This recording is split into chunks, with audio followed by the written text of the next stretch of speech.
Chapter 2: Annihilation of Caste with a reply to Mahatma Gandhi. No truth as truth, and untruth as untruth, by Buddha. He that will not reason is a bigot. He that cannot reason is a fool. He that dare not reason is a slave. By H. Drummond. Printed from the third edition of 1944. Annihilation of Caste. Preface to the second edition. The speech prepared by me for the Jat-Pat Todak Mandal of Lahore has had an astonishingly warm reception from the Hindu public, for whom it was primarily intended. The English edition of 1500 was exhausted within 2 months of its publication. It is translated into Gujarati and Tamil. It is being translated in Marathi, Hindi, Punjabi, and Malayalam.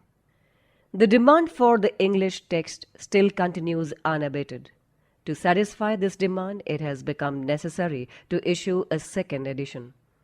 Considerations of history and effectiveness of appeal have led me to retain the original form of the essay, namely the speech form, although I was asked to recast it in the form of a direct narrative. To this edition, I have added 2 appendices. I have collected in Appendix 1 the 2 articles written by Mr. Gandhi by way of review of my speech in the Harijan, and his letter to Mr. Santaram, a member of the Jat-Pat Todak Mandal. In Appendix 2, I have printed my views in reply to the articles of Mr. Gandhi collected in Appendix 1. Besides Mr. Gandhi, many others have adversely criticized my views as expressed in my speech. But I have felt that in taking notice of such adverse comments, I should limit myself to Mr. Gandhi. This I have done not because what he has said is so weighty as to deserve a reply, but because to many a Hindu he is an oracle, so great that, when he opens his lips, it is expected that the argument must close and no dog must bark. But the world owes much to rebels who would dare to argue in the face of the pontiff and insist that he is not infallible.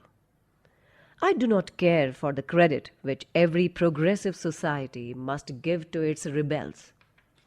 I shall be satisfied if I make the Hindus realize that they are the sick men of India and that their sickness is causing danger to the health and happiness of other Indians. B.R.Ambedkar. Preface to the third edition. The second edition of this essay appeared in 1937 and was exhausted within a very short period. A new edition has been in demand for a long time. It was my intention to recast the essay so as to incorporate into it another essay of mine called Castes in India, Their Origin and Their Mechanism, which appeared in the issue of the Indian Antiquary Journal for May 1917. But as I could not find time, and as there is very little prospect of my being able to do so, and as the demand for it from the public is very insistent, I am content to let this be a mere reprint of the second edition. I am glad to find that this essay has become so popular, and I hope that it will serve the purpose for which it was intended. B.R.Ambedkar. 22 Prithviraj Road, New Delhi, 1st December 1944. Prologue. On December 12, 1935, I received the letter from Mr. Sant Ram, the secretary of the Jat-Pat Todak Mandal. My dear Dr. Sahib, many thanks for your kind letter of the 5th December. I have released it for press without your permission, for which I beg your pardon, as I saw no harm in giving it publicity. You are a great thinker, and it is my well-considered opinion that none else has studied the problem of caste so deeply as you have. I have always benefited myself and our mandal from your ideas. I have explained and preached it in the Kranti many times, and I have even lectured on it in many conferences. I am now very anxious to read the exposition of your new formula. It is not possible to break caste without annihilating the religious notions on which it, the caste system, is founded. Please do explain it at length at your earliest convenience, so that we may take up the idea and emphasize it from press and platform. At present, it is not fully clear to me. Our executive committee persists in having you as our president for our annual conference. We can change our dates to accommodate your convenience. Independent Harijans of Punjab are very much desirous to meet you and discuss with you their plans. So, if you kindly accept our request and come to Lahore to preside over the conference, it will serve double purpose. We will invite Harijan leaders of all shades of opinion, and you will get an opportunity of giving your ideas to them. The Mandal has deputed our Assistant Secretary, Mr. Indira Singh, to meet you at Bombay in Xmas and discuss with you the whole situation with a view to persuade you to please accept our request. The Jat-Pat Todak Mandal, I was given to understand to be an organization of caste Hindu social reformers with the one and only aim, namely to eradicate the caste system from amongst the Hindus.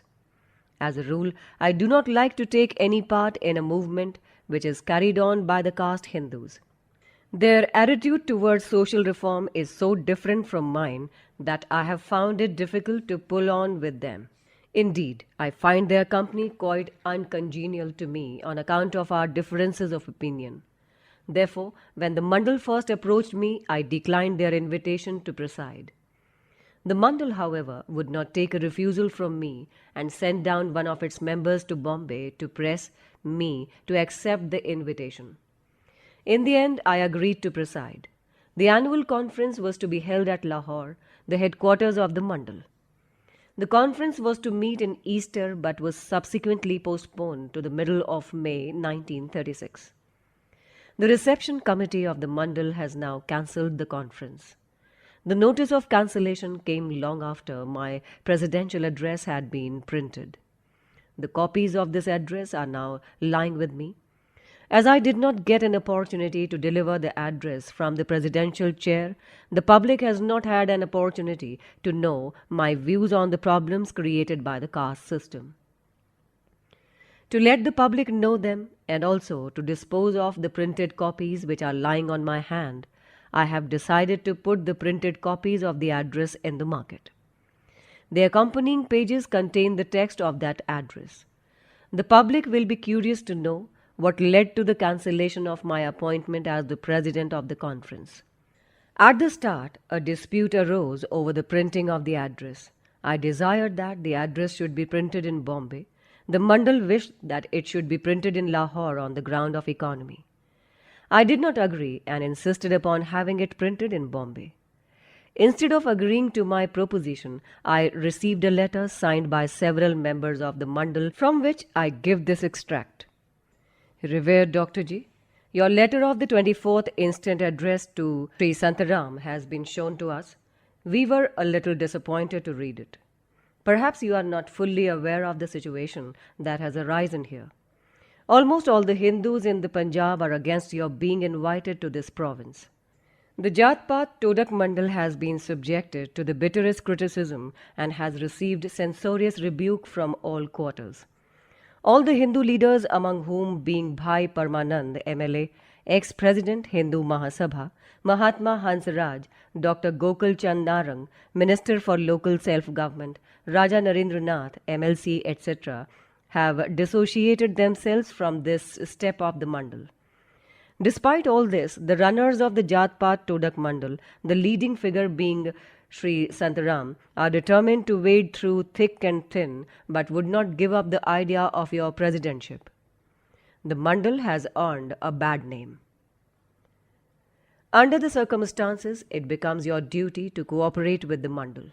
On the one hand, they are being put to so much trouble and hardship by the Hindus, and if on the other hand, you too augment their difficulties, it will be most sad. We hope you will think over the matter and do what is good for us all. This letter puzzled me greatly. I could not understand why the Mandal should displease me for the sake of a few rupees in the matter of printing the address. Secondly, I could not believe that men like Sir Gokul Chand Narang had really resigned as a protest against my selection as president, because I had received the following letter from Sir Gokul Chand himself. 5 Montgomery Road, Lahore, 7/2/36.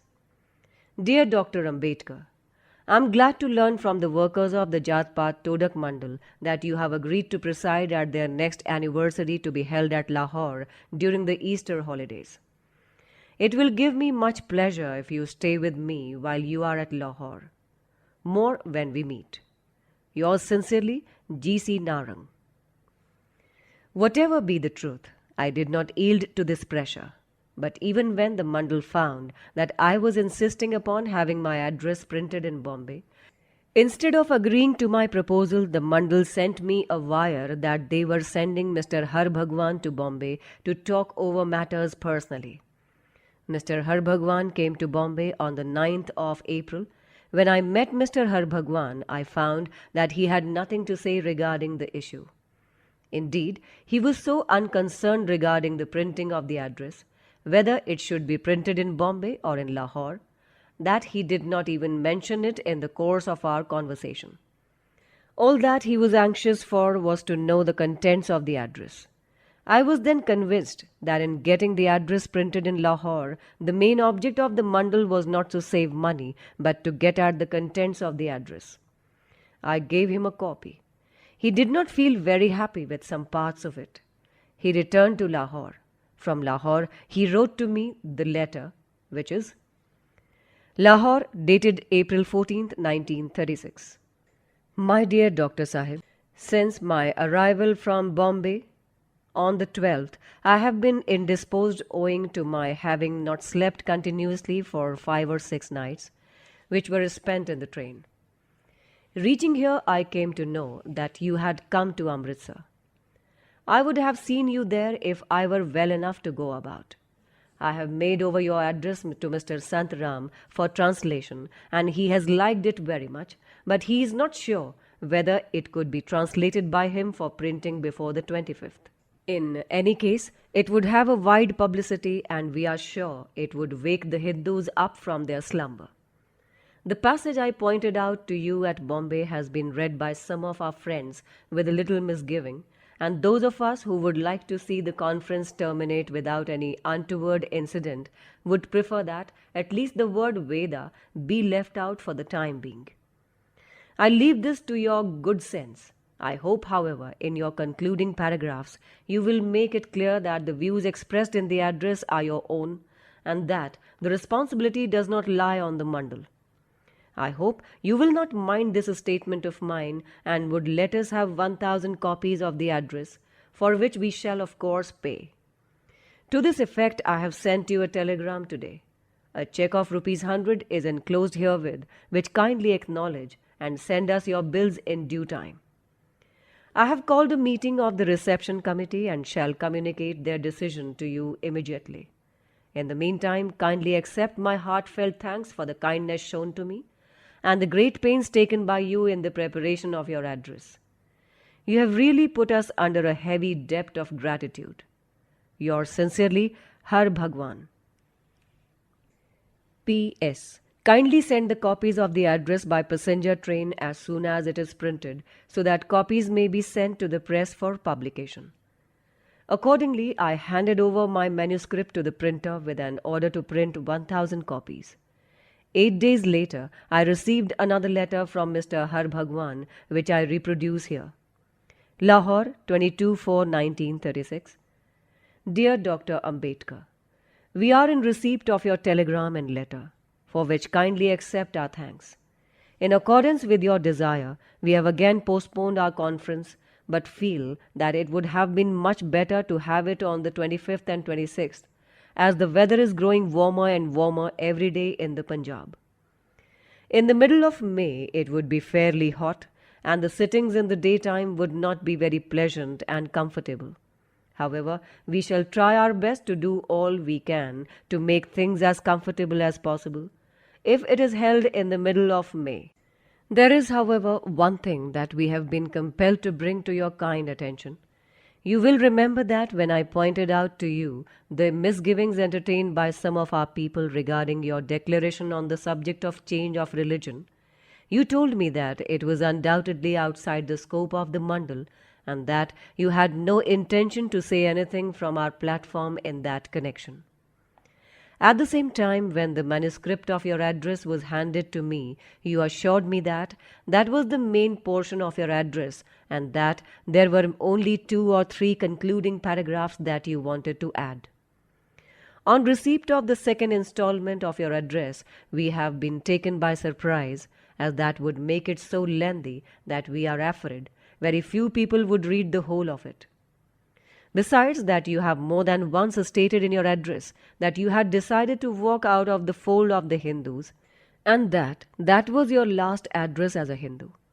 You have also unnecessarily attacked the morality and reasonableness of the Vedas and other religious books of the Hindus, and have at length dwelt upon the technical side of Hindu religion, which has absolutely no connection with the problem at issue, so much so that some of the passages have become irrelevant and off the point.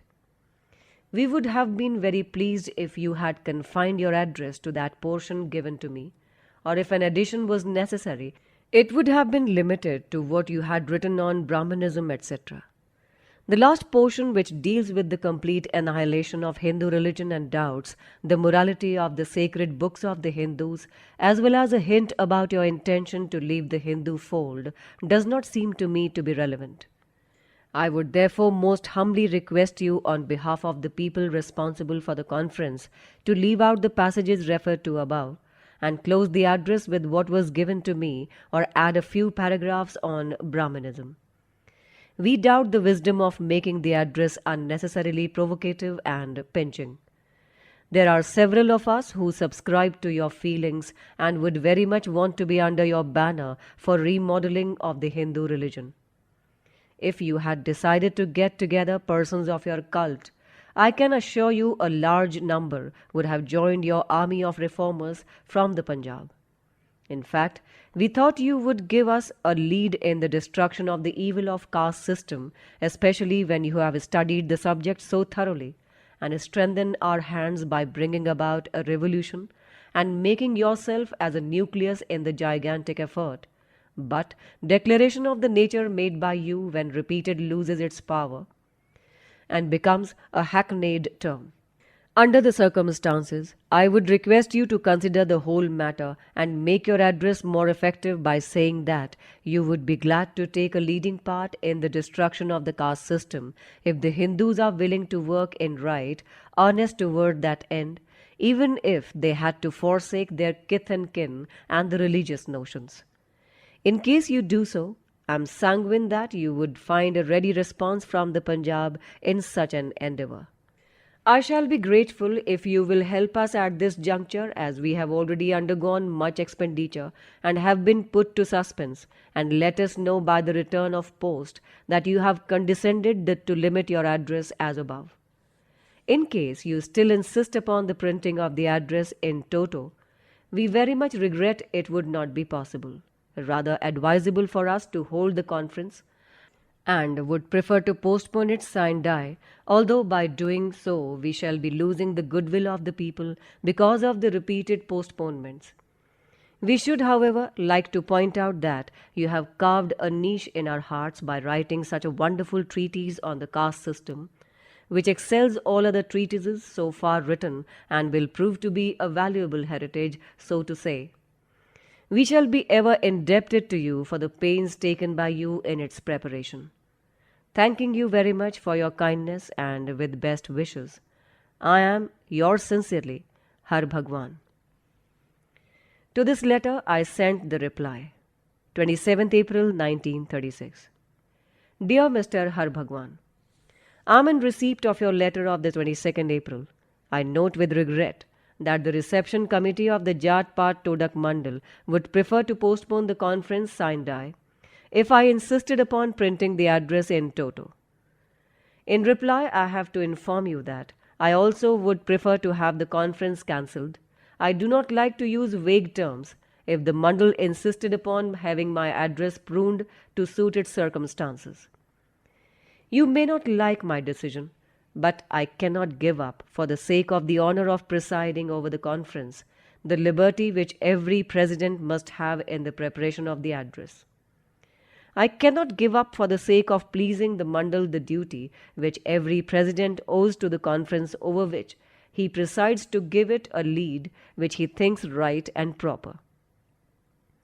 The issue is one of principle, and I feel I must do nothing to compromise it in any way.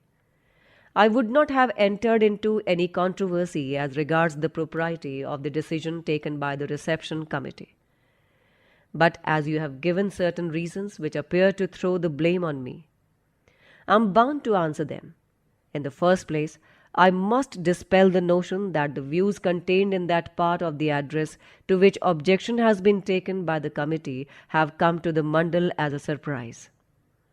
Mr. Santram, I am sure, will bear me out when I say that in reply to one of his letters, I had said that the real method of breaking up the caste system was not to bring about inter-caste dinners and inter-caste marriages, but to destroy the religious notions on which caste was founded, and that Mr. Santram in return asked me to explain what he said as a novel point of view. It was in response to this invitation from Mr. Santram that I thought I ought to elaborate in my address what I had stated in a sentence in my letter to him. You cannot therefore say that the views expressed are new. At any rate, they are not new to Mr. Santram, who is the moving spirit and the leading light of your Mandal. But I go further and say that I wrote this part of my address not merely because I felt it desirable to do so. I wrote it because I thought that it was absolutely necessary to complete the argument. I am amazed to read that you characterize the portion of the speech to which your committee objects as irrelevant and off the point. You will allow me to say that I am a lawyer and I know the rules of relevancy as well as any member of your committee. I most emphatically maintain that the portion objected to is not only most relevant but is also important. It is in that part of the address that I have discussed the ways and means of breaking up the caste system. It may be that the conclusion I have arrived at as to the best method of destroying caste is startling and painful. You are entitled to say that my analysis is wrong, but you cannot say that in an address which deals with the problem of caste, it is not open to me to discuss how caste can be destroyed. Your other complaint relates to the length of the address. I have pleaded guilty to the charge in the address itself, but who is really responsible for this? I fear you have come rather late on the scene. Otherwise, you would have known that originally I had planned to write a short address for my own convenience, as I had neither the time nor the energy to engage myself in the preparation of an elaborate thesis. It was the Mandal who asked me to deal with the subject exhaustively, and it was the Mandal which sent down to me a list of questions relating to the caste system and asked me to answer them in the body of my address, as they were questions which were often raised in the controversy between the Mandal and its opponents, and which the Mandal found difficult to answer satisfactorily. It was in trying to meet the wishes of the Mandal in this respect that the address has grown to the length to which it has. In view of what I have said, I am sure you will agree that the fault respecting length of the address is not mine. I did not expect that your Mandal would be so upset because I have spoken of the destruction of Hindu religion. I thought it was only fools who were afraid of words. But lest there should be any misapprehension in the minds of the people, I have taken great pains to explain what I mean by religion and destruction of religion. I am sure that nobody on reading my address could possibly misunderstand me. That your Mandal should have taken a fright at mere words as destruction of religion, etc., notwithstanding the explanation that accompanies them, does not raise the Mandal in my estimation. One cannot have any respect or regard for men who take the position of the reformer and then refuse even to see the logical consequences of that position, let alone following them out in action. You will agree that I have never accepted to be limited in any way in the preparation of my address, and the question as to what the address should or should not contain was never even discussed between myself and the Mandal. I had always taken for granted that I was free to express in the address such views as I held on the subject. Indeed, until you came to Bombay on the 9th April, the Mandal did not know what sort of an address I was preparing. It was when you came to Bombay that I voluntarily told you that I had no desire to use your platform from which to advocate my views regarding change of religion by the depressed classes. I think I have scrupulously kept that promise in the preparation of the address. Beyond a passing reference of an indirect character where I say that, "I'm sorry, I will not be here," etc., I have said nothing about the subject in my address. When I see you object even to such a passing and so indirect a reference, I feel bound to ask, did you think that in agreeing to preside over your conference, I would be agreeing to suspend or to give up my views regarding change of faith by the depressed classes? If you did think so, I must tell you that I am in no way responsible for such a mistake on your part. If any of you had even hinted to me that in exchange for the honor you were doing me by electing as president, I was to abjure my faith in my program of conversion, I would have told you in quite plain terms that I cared more for my faith than for any honor from you. After your letter of the 14th, this letter of yours comes as a surprise to me. I am sure that anyone who reads them will feel the same.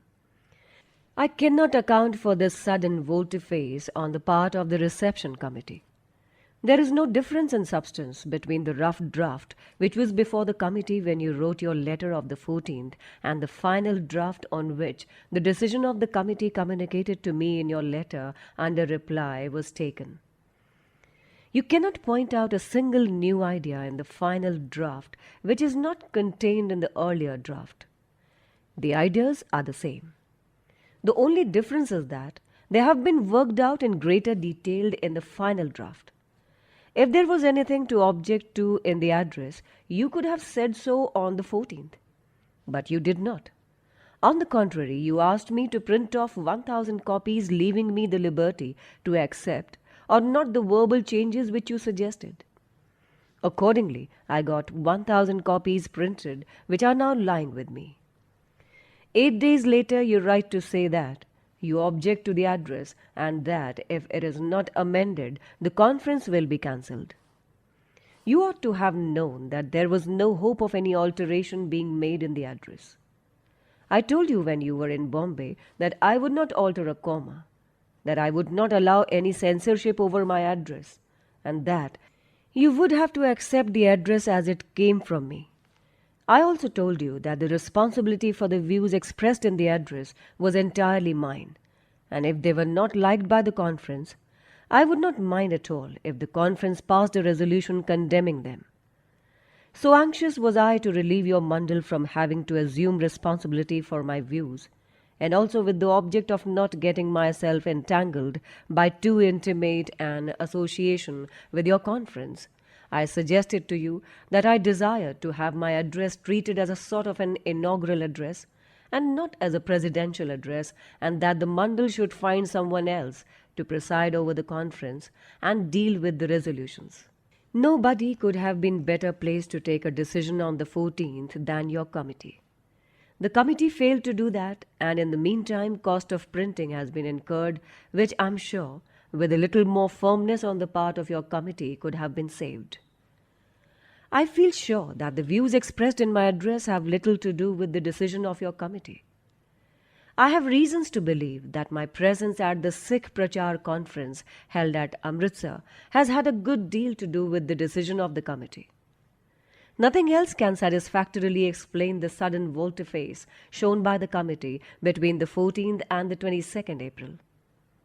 I must not, however, prolong this controversy and must request you to announce immediately that the session of the conference which was to meet under my presidentship is cancelled.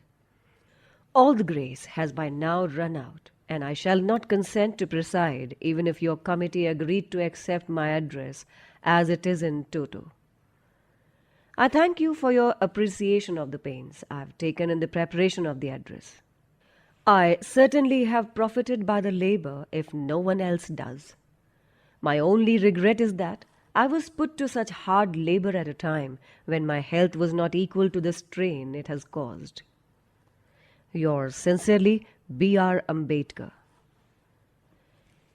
This correspondence will disclose the reasons which have led to the cancellation by the Mandal of my appointment as President, and the reader will be in a position to lay the blame where it ought properly to belong.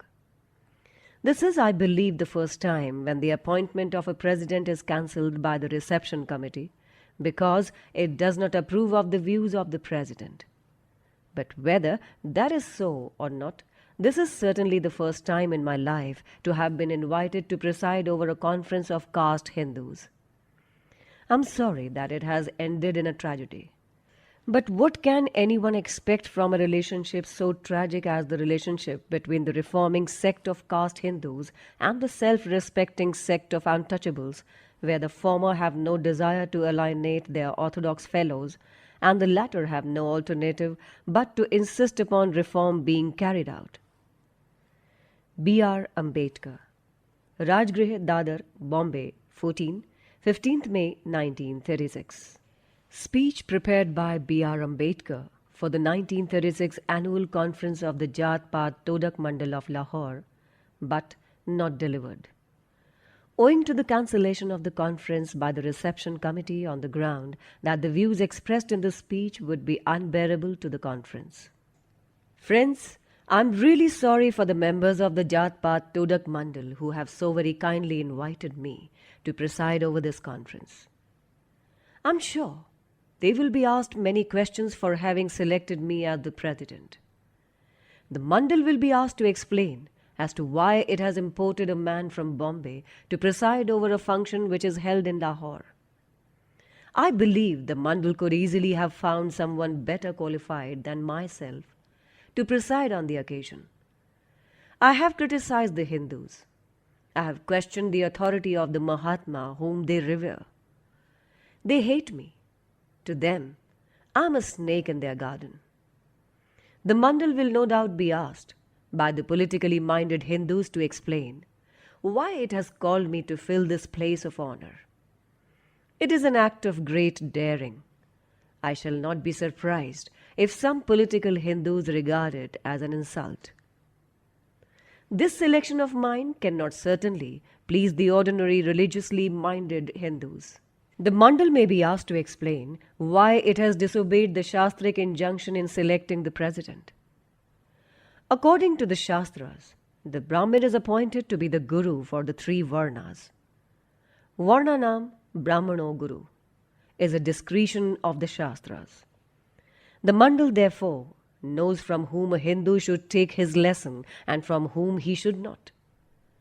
The Shastras do not permit a Hindu to accept anyone as his Guru merely because he is well versed. This is made very clear by Ramdas, a Brahmin saint from Maharashtra, who is alleged to have inspired Shivaji to establish a Hindu Raj. In his Dasbodh, a socio-politico-religious treatise in Marathi verse, Ramdas asks, addressing the Hindus, can we accept an Antyaja to be our Guru because he is a Pandit, that is, learned, and gives an answer in the negative? What replies to give to these questions is a matter which I must leave to the Mandal. The Mandal knows best the reasons which led it to travel to Bombay to select a president, to fix upon a man too repugnant to the Hindus, and to descend so low in the scale as to select an Anteja, an untouchable, to address an audience of the Savarnas. As for myself, you will allow me to say that I have accepted the invitation much against my will and also against the will of many of my fellow untouchables. I know that the Hindus are sick of me. I know that I am not a persona grata with them. Knowing all this, I have deliberately kept myself away from them. I have no desire to inflict myself upon them. I have been giving expression to my views from my own platform. This has already caused a great deal of heartburning and irritation. I have no desire to ascend the platform of the Hindus to do within their sight what I have been doing within their hearing. If I am here, it is because of your choice and not because of my wish. Yours is a cause of social reform. That cause has always made an appeal to me, and it is because of this that I felt I ought not to refuse an opportunity of helping the cause, especially when you think that I can help it. Whether what I am going to say today will help you in any way to solve the problem you are grappling with is for you to judge. All I hope to do is to place before you my views on the problem. Second speech. The path of social reform, like the path to heaven at any rate in India, is strewn with many difficulties. Social reform in India has few friends and many critics. The critics fall into two distinct classes. One class consists of political reformers and the other of the socialists. It was at one time recognized that without social efficiency, no permanent progress in the other fields of activity was possible, that owing to mischief wrought by the evil customs, Hindu society was not in a state of efficiency, and that ceaseless efforts must be made to eradicate these evils. It was due to the recognition of this fact that the birth of the National Congress was accompanied by the foundation of the Social Conference. While the Congress was concerned with defining the weak points in the political organization of the country, the Social Conference was engaged in removing the weak points in the social organization of the Hindu society. For some time, the Congress and the Conference worked as two wings of one common activity, and they held their annual sessions in the same pandal. But soon, the two wings developed into two parties, a political reform party and a social reform party, between whom there raged a fierce controversy. The political reform party supported the National Congress and social reform party supported the Social Conference. The two bodies thus became two hostile camps. The point at issue was whether social reform should precede political reform. For a decade, the forces were evenly balanced and the battle was fought without victory to either side. It was, however, evident that the fortunes of the Social Conference were ebbing fast. The gentlemen who presided over the sessions of the Social Conference lamented that the majority of the educated Hindus were for political advancement and indifferent to social reform, and that while the number of those who attended the Congress was very large, and the number who did not attend but who sympathized with it even larger, the number of those who attended the Social Conference was very much smaller. This indifference, this thinning of its rank, was soon followed by active hostility from the politicians. Under the leadership of the late Mr. Tilak, the courtesy with which the Congress allowed the Social Conference the use of its pandal was withdrawn, and the spirit of enmity went to such a pitch that when the Social Conference desired to erect its own pandal, a threat to burn the pandal was held out by its opponents. Thus, in course of time, the party in favor of political reform won, and the Social Conference vanished and was forgotten. The speech delivered by Mr. W.C. Banerjee in 1892 at Allahabad as president of the 8th session of the Congress sounds like a funeral oration at the death of the Social Conference, and is too typical of the Congress attitude that I venture to quote from it this extract. Mr. Banerjee said, "I for one have no patience with those who say we shall not be fit for political reform until we reform our social system. I fail to see any connection between the two. Are we not fit, that is, for political reform, because our widows remain unmarried and our girls are given in marriage earlier than in other countries? Because our wives and daughters do not drive about with us visiting our friends? Because we do not send our daughters to Oxford and Cambridge?" Within bracket, cheers. I have stated the case for political reform as put by Mr. Banerjee. There were many who are happy that the victory went to the Congress. But those who believe in the importance of social reform may ask, is the argument such as that of Mr. Banerjee final? Does it prove that the victory went to those who were in the right? Does it prove conclusively that social reform has no bearing on political reform? It will help us to understand the matter if I state the other side of the case. I will draw upon the treatment of the untouchables for my facts. Under the rule of the Peshwas in the Maratha country, the untouchable was not allowed to use the public streets if a Hindu was coming along, lest he should pollute the Hindu by his shadow. The untouchable was required to have a black thread either on his wrist or in his neck as a sign or a mark to prevent the Hindus from getting themselves polluted by his touch through mistake. In Pune, the capital of the Peshwa, the untouchable was required to carry, strung from his waist, a broom to sweep away from behind the dust he treaded on, lest a Hindu walking on the same should be polluted. In Pune, the untouchable was required to carry an earthen pot, hung in his neck wherever he went, for holding his spit lest his spit falling on earth should pollute a Hindu who might unknowingly happen to tread on it. Let me take more recent facts. The tyranny practiced by the Hindus upon the Bailis, an untouchable community in central India, will serve my purpose. You will find a report of this in the Times of India of 4th January 1928. The correspondent of the Times of India reported that high caste Hindus, namely Kholatas, Rajputs and Brahmins, including the Patels and Patwaris of villages of Kanaria, Bicholi Hafsi, Bicholi Mardana, and of about 15 other villages in the Indore district of the Indore state, informed the Balias of their respective villages that if they wish to live among them, they must conform to these rules. Number 1, Belais must not wear gold lace bordered pagdis. Number 2, they must not wear dhotis with colored or fancy borders.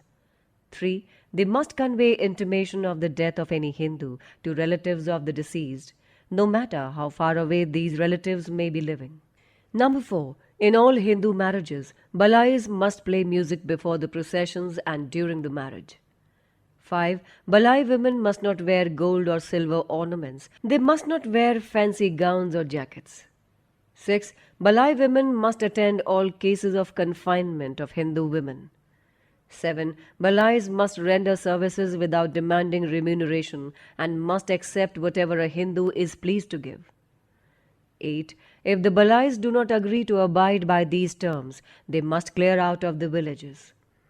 The Balais refused to comply, and the Hindu element proceeded against them. Balais were not allowed to get water from the village wells. They were not allowed to let go their cattle to graze. Balais were prohibited from passing through land owned by a Hindu, so that if the field of a Balai was surrounded by fields owned by Hindus, the Balai could have no access to his own field. The Hindus also let their cattle graze down the fields of Balais. The Balais submitted petitions to the Darbar against these persecutions, but as they could get no timely relief and the oppression continued, hundreds of Balais with their wives and children were obliged to abandon their homes in which their ancestors lived for generations and to migrate to adjoining estates, namely to villages in Dhar, Devas, Bagli, Bhopal, Gwalior, and other estates. What happened to them in their new homes may for the present be left out of our consideration.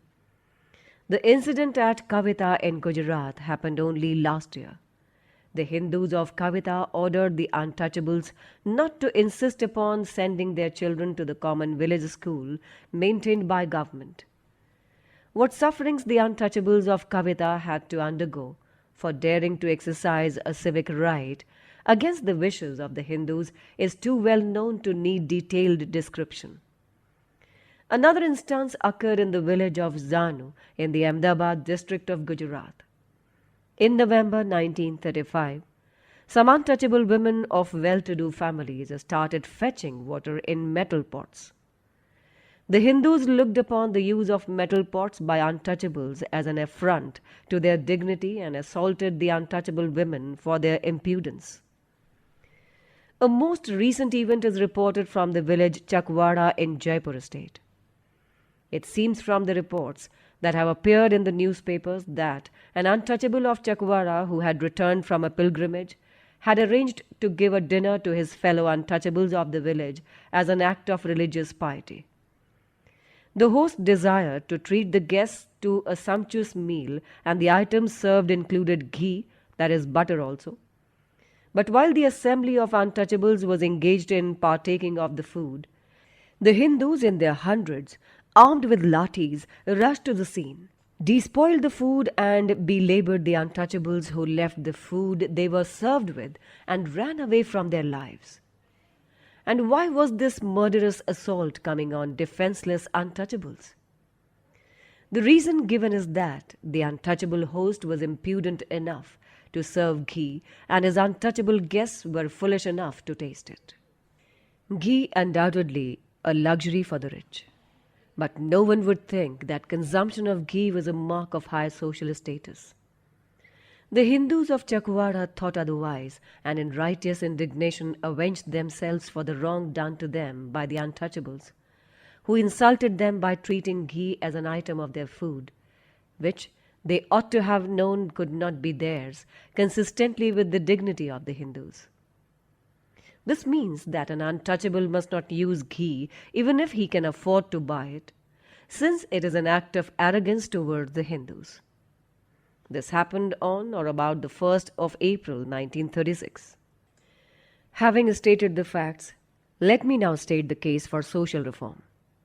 In doing this, I will follow Mr. Banerjee as nearly as I can and ask the political-minded Hindus, are you fit for political power even though you do not allow a large class of your own countrymen like the untouchables to use public school? Are you fit for political power even though you do not allow them the use of public wells?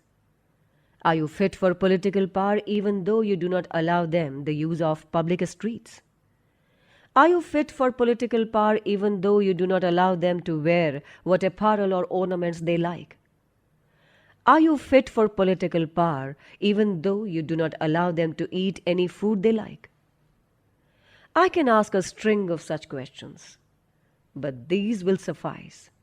I wonder what would have been the reply of Mr. Banerjee. I'm sure no sensible man will have the courage to give an affirmative answer. Every congressman who repeats the dogma of Mill that one country is not fit to rule another country must admit that one class is not fit to rule another class. How is it then that the Social Reform Party lost the battle? To understand this correctly, it is necessary to take note of the kind of social reform which the reformers were agitating for. In this connection, it is necessary to make a distinction between social reform in the sense of the reform of the Hindu family and social reform in the sense of the reorganization and reconstruction of the Hindu society. The former has relation to widow remarriage, child marriage, etc., while the latter relates to the abolition of the caste system. The social conference was a body which mainly concerned itself with the reform of the high caste Hindu family. It consisted most of enlightened high caste Hindus who did not feel the necessity for agitating for the abolition of caste or had not the courage to agitate for it. They felt quite naturally a greater urge to remove such evils as enforced widowhood, child marriages, etc., evils which prevailed among them and which were personally felt by them. They did not stand up for the reform of the Hindu society. The battle that was fought centered round the question of the reform of the family. It did not relate to the social reform in the sense of the breakup of the caste system. It was never put in issue by the reformers. That is the reason why the Social Reform Party lost. I am aware that this argument cannot alter the fact that political reform did in fact gain precedence over social reform. But the argument has this much value, if not more. It explains why social reformers lost the battle.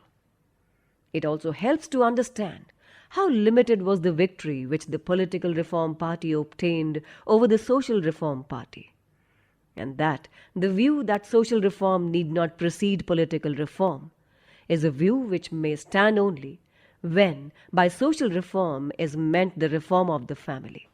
That political reform cannot with impunity take precedence over social reform in the sense of reconstruction of society is a thesis which I am sure cannot be controverted. That the makers of political constitutions must take account of social forces is a fact which is recognized by no less a person than Ferdinand Lassalle, the friend and co-worker of Karl Marx.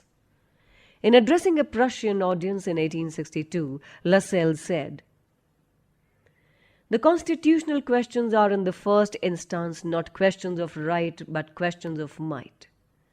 The actual constitution of a country has its existence only in the actual condition of force which exists in the country. Hence, political constitutions have value and permanence only when they accurately express those conditions of forces which exist in practice within a society." But it is not necessary to go to Prussia. There is evidence at home. What is the significance of the communal award with its allocation of political power in defined proportion to diverse classes and communities? In my view, its significance lies in this, that political constitution must take note of social organization. It shows that the politicians who denied that the social problem in India had any bearing on the political problem were forced to reckon with the social problem in devising the constitution. The communal award is, so to say, the nemesis following upon the indifference and neglect of social reform. It is a victory for social reform party, which shows that though defeated, they were in the right in insisting upon the importance of social reform. Many, I know, will not accept this finding. The view is current, and it is pleasant to believe in it, that the communal award is unnatural and that it is the result of any unholy alliance between the minorities and the bureaucracy. I do not wish to rely on the communal award as a piece of evidence to support my contention, if it is said that it is not good evidence. Let us turn to Ireland. What does the history of Irish Home Rule show? It is well known that in the course of the negotiations between the representative of Ulster and Southern Ireland, Mr. Redmond, the representative Ireland, in order to bring Ulster in a Home Rule constitution common to the whole of Ireland, said to the representatives of Ulster, "Ask any political safeguards you like and you shall have them." What was the reply that Ulster men gave? Their reply was, "Damn your safeguards. We don't want to be ruled by you on any terms." People who blamed the minorities in India ought to consider what would have happened to the political aspirations of the majority if the minorities had taken the attitude which Ulster Cook judged. By the attitude of Ulster to Irish Home Rule, is it nothing that the minorities agreed to be ruled by the majority, which has not shown much sense of statesmanship, provided some safeguards were devised for them? But this is only incidental.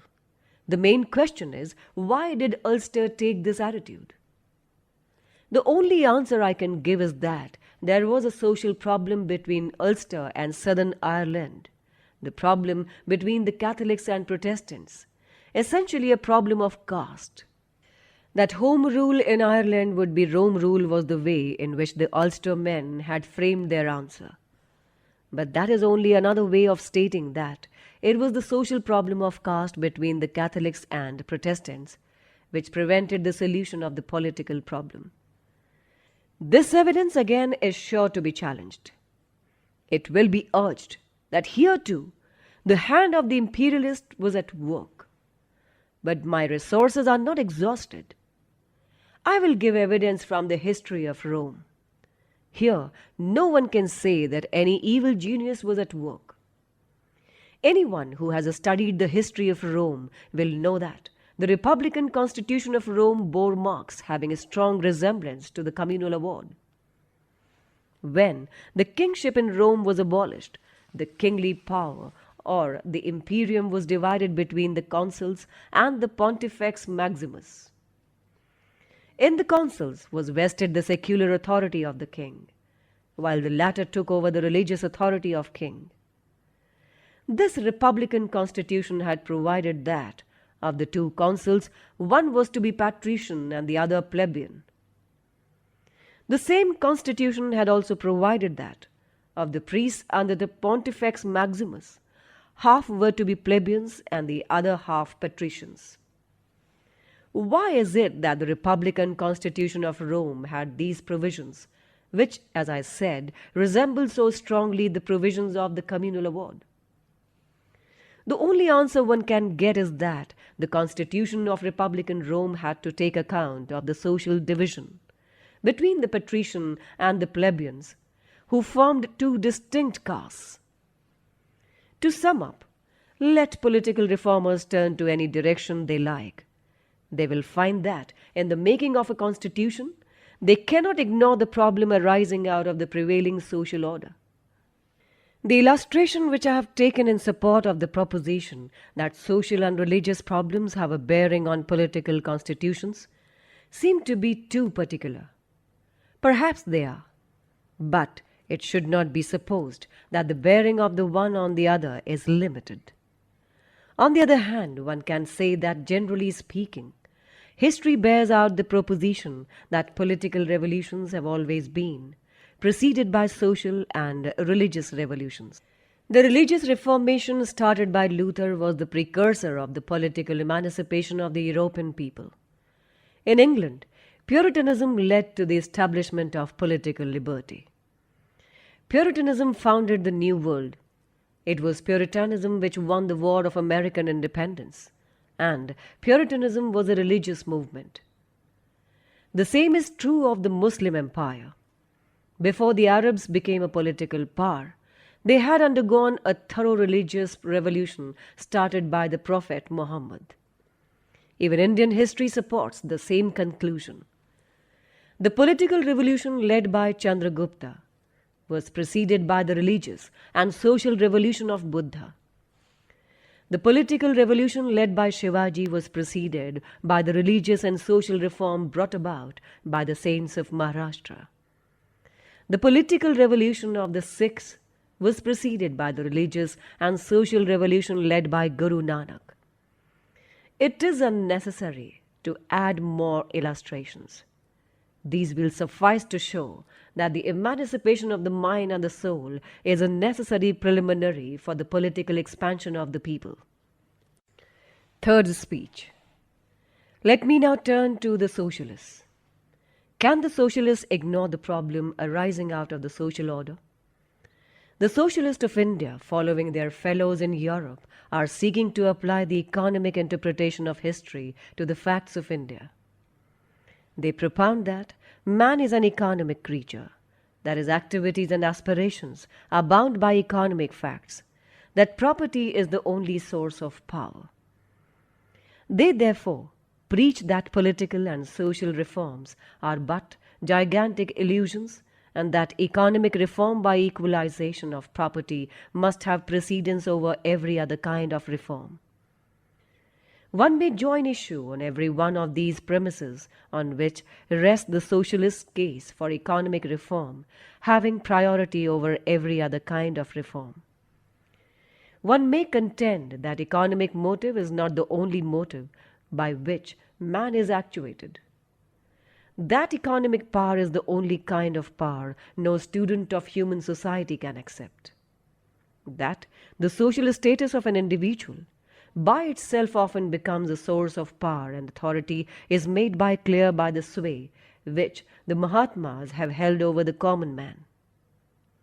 Why do millionaires in India obey penniless sadhus and fakirs? Why do millions of paupers in India sell their trifling trinkets which constitute their only wealth and go to Banaras and Makkah? That religion is the source of power is illustrated by the history of India, where the priest holds a sway over the common man, often greater than the magistrate, and where everything, even such things as strikes and elections, so easily take a religious turns and can so easily be given a religious twist. Take the case of the plebeians of Rome as a further illustration of the power of religion over man. It throws a great light on this point. The plebs had fought for a share in the supreme executive under the Roman Republic and had secured the appointment of a plebeian council elected by a separate electorate constituted by the Comitia Centuriata, which was an assembly of plebeians. They wanted a council of their own because they felt that the patrician councils used to discriminate against the plebeians in carrying on the administration.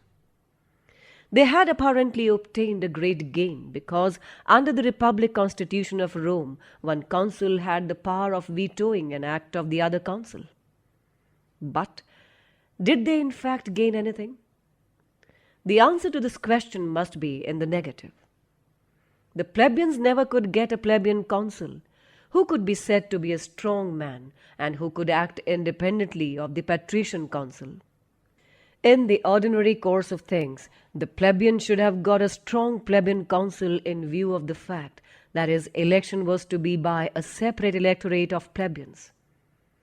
The question is, why did they fail in getting a strong plebeian to officiate as their council? The answer to this question reveals the dominion which religion exercises over the minds of men.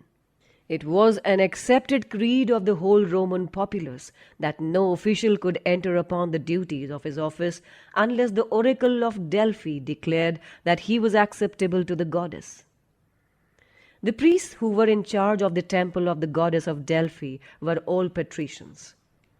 Whenever, therefore, the plebeians elected a consul, who was known to be a strong party man, opposed to the patricians or communal, to use the term that is current in India, the oracle invariably declared that he was not acceptable to the goddess. This is how the plebeians were cheated out of their rights. But what is worthy of note is that the plebeians permitted themselves to be thus cheated because they too, like the patricians, held firmly the belief that the approval of the goddess was a condition precedent to the taking charges by an official of his duties, and that election by the people was not enough. If the plebeians had contended that election was enough and that the approval by the goddess was not necessary, they would have derived the fullest benefit from the political right which they had obtained. But they did not. They agreed to elect another, less suitable to themselves, but more suitable to the goddess, which in fact meant for amenable to the patricians. Rather than give up religion, the plebeians give up material gain for which they had fought so hard. Does this not show that religion can be a source of power as great as money, if not greater? The fallacy of the socialist lies in supposing that, because in the present stage of European society, property as a source of power is predominant, that the same is true of India, or that the same was true of Europe in the past. Religion, social status, and property are all sources of power and authority, which one man has to control the liberty of another. One is predominant at one stage, the other is predominant at another stage. That is the only difference. If liberty is the ideal, if liberty means the destruction of the dominion which one man holds over another, then obviously it cannot be insisted upon that economic reform must be the one kind of reform worthy of pursuit. If the source of power and dominion is at any given time or in any given society social and religious, then social reform and religious reform must be accepted as the necessary sort of reform. One can thus attack the doctrine of economic interpretation of history adopted by the socialists of India. But I recognize that economic interpretation of history is not necessary for the validity of the socialist contention that equalization of property is the only real reform and that it must precede everything else. However, what I like to ask the socialist is this: can you have economic reform without first bringing about a reform of the social order? The socialists of India do not seem to have considered this question. I do not wish to do them an injustice. I give below a quotation from a letter which a prominent socialist wrote a few days ago to a friend of mine, in which he said, "I do not believe that we can build up a free society in India so long as there is a trace of this ill treatment and suppression of one class by another. Believing as I do in a socialist ideal, inevitably I believe in perfect equality in the treatment of various classes and groups. I think that socialism offers the only true remedy for this as well as other problems. Now, the question that I like to ask is it enough for a socialist to say, I believe in perfect equality in the treatment of the various classes? To say that such a belief is enough to disclose a complete lack of understanding of what is involved in socialism. If socialism is a practical program and is not merely an ideal, distant and far off, the question for a socialist is not whether he believes in equality. The question for him is whether he minds one class ill-treating and suppressing another class as a matter of system, as a matter of principle, and thus allow tyranny and oppression to continue to divide one class from another. Let me analyze the factors that are involved in the realization of socialism in order to explain fully my point. Now, it is obvious that the economic reform contemplated by the socialists cannot come about unless there is a revolution resulting in the seizure of power. That seizure of power must be by a proletariat. The first question I ask is, will the proletariat of India combine to bring about this revolution? What will move men to such an action? It seems to me that other things being equal, the only thing that will move one man to take such an action is the feeling that other men with whom he is acting are actuated by feeling of equality and fraternity, and above all, of justice. Men will not join in a revolution for the equalization of property unless they know that after the revolution is achieved, they will be treated equally and that there will be no discrimination of caste and creed. The assurance of a socialist leading the revolution that he does not believe in caste, I'm sure, will not suffice. The assurance must be the assurance proceeding from much deeper foundation, namely, the mental attitude of the compatriots towards one another in their spirit of personal equality and fraternity. Can it be said that the proletariat of India, poor as it is, recognize no distinctions except that of the rich and the poor? Can it be said that the poor in India recognize no such distinctions of caste or creed, high or low? If the fact is that they do, what unity of front can be expected from such a proletariat in its action against the rich? How can there be a revolution if the proletariat cannot present a united front? Suppose, for the sake of argument, that by some freak of fortune a revolution does take place and the socialists come in power, will they not have to deal with the problems created by the particular social order prevalent in India?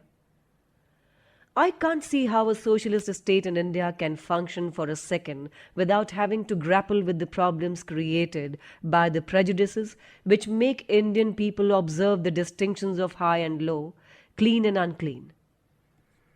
If socialists are not to be content with the mouthing of fine phrases, if the socialists wish to make socialism a definite reality, then they must recognize that the problem of social reform is fundamental and that for them there is no escape from it.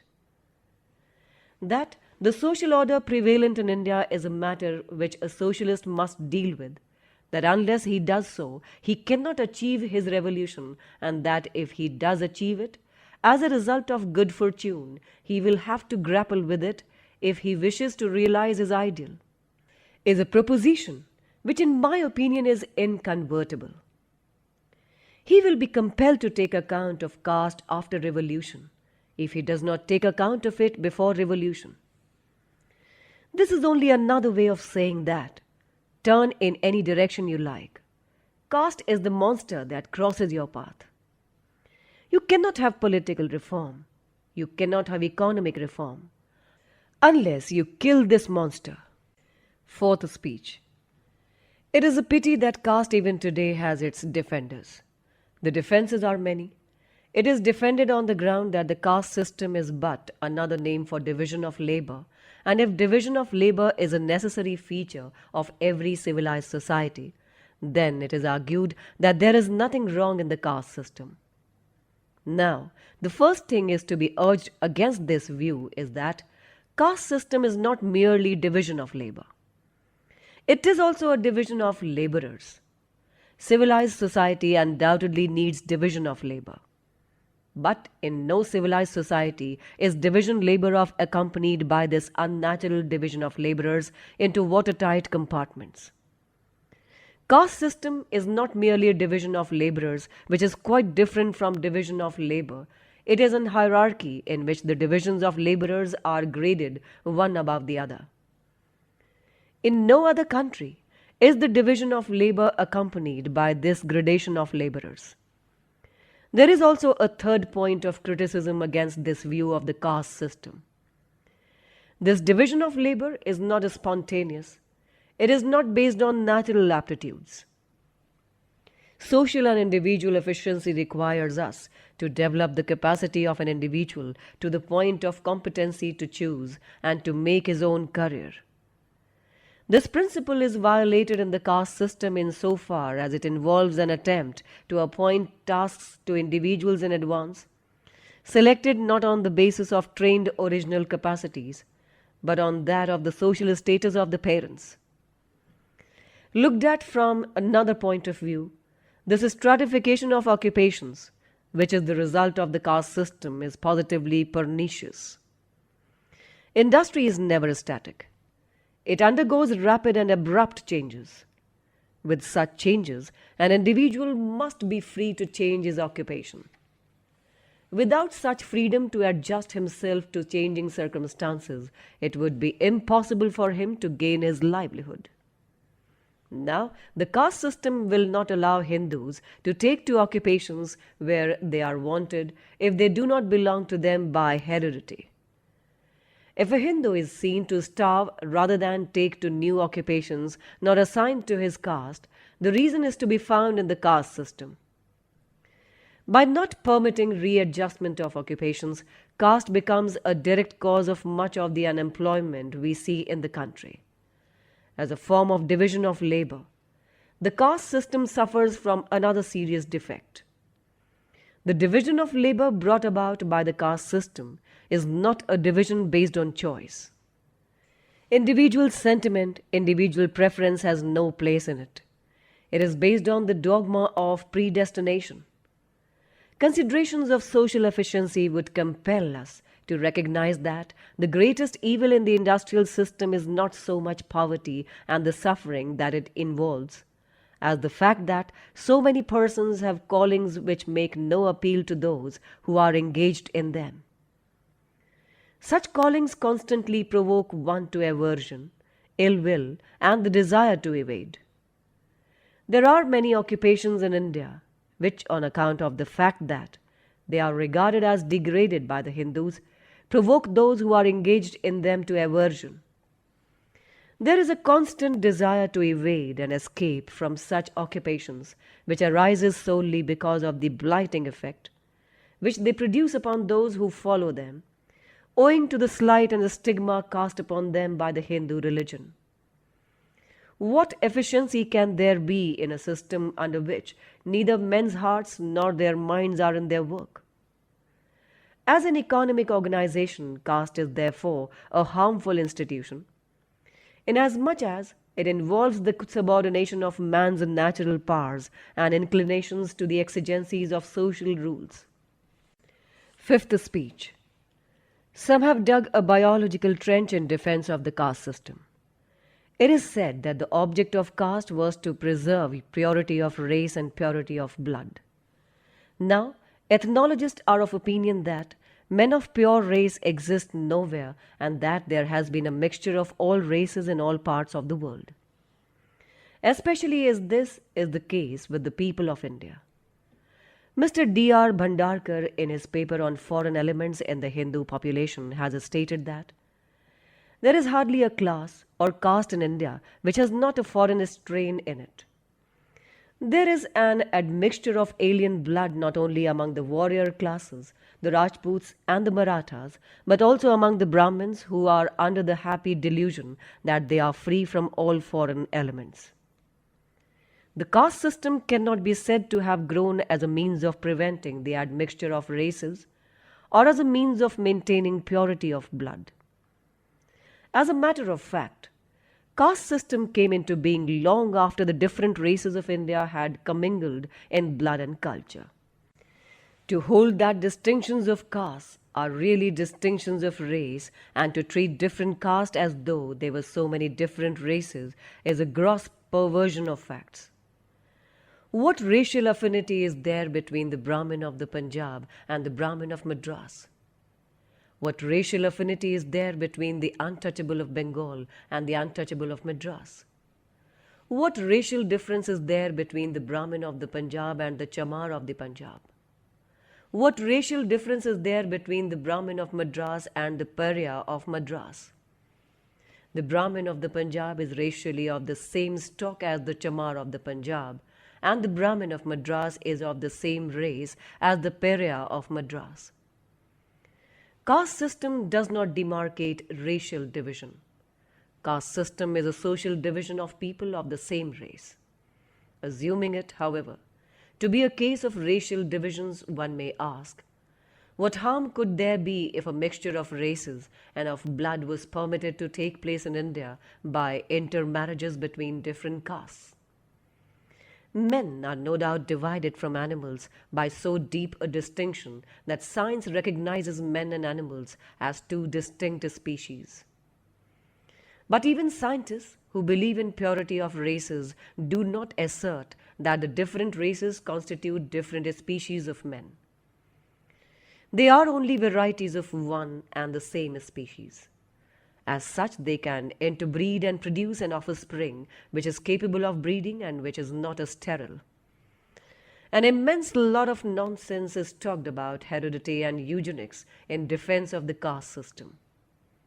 Few would object to the caste system if it was in accord with the basic principle of eugenics, because few can object to the improvement of the race by judicious mating. But one fails to understand how the caste system secures judicious mating. Caste system is a negative thing. It merely prohibits persons belonging to different castes from intermarrying. It is not a positive method of selecting which two among a given caste should marry. If caste is eugenic in origin, then the origin of subcaste must also be eugenic. But can anyone seriously maintain that the origin of subcaste is eugenic? I think it would be absurd to contend for such a proposition, and for a very obvious reason. If caste means race, then differences of caste cannot mean differences of race, because subcastes become ex hypothesia subdivisions of one and the same race. Consequently, the bar against intermarrying and interdining between subcastes cannot be for the purpose of maintaining purity of race or of blood. If subcastes cannot be eugenic in origin, there cannot be any substance in the contention that caste is eugenic in origin. Again, if caste is eugenic in origin, one can understand the bar against intermarriage. But what is the purpose of interdict placed on interdining between castes and subcaste alike? Interdining cannot infect blood and therefore cannot be the cause either of the improvement or of deterioration of the race. This shows that caste has no scientific origin, and that those who are attempting to give it an eugenic basis are trying to support by science what is grossly unscientific. Even today, eugenics cannot become a practical possibility unless we have definite knowledge regarding the laws of heredity. Professor Batson, in his Mandel's Principles of Heredity, says, "There is nothing in the descent of the higher mental qualities to suggest that they follow any single system of transmission. It is likely that both they and the more marked developments of physical powers result rather from the coincidence of numerous factors than from the possession of any one genetic element." To argue that the caste system was eugenic in its conception is to attribute to the forefathers of present-day Hindus a knowledge of heredity which even the modern scientists do not possess. A tree should be judged by the fruits it yields. If caste is eugenic, what sort of a race of men it should have produced? Physically speaking, the Hindus are a C3 people. They are a race of pygmies and dwarfs, stunted in stature and wanting in stamina. It is a nation 9/10 of which is declared to be unfit for military service. This shows that the caste system does not embody the eugenics of modern scientists. It is a social system which embodies the arrogance and selfishness of a perverse section of the Hindus who were superior enough in social status to set it in fashion and who had authority to force it on their inferiors.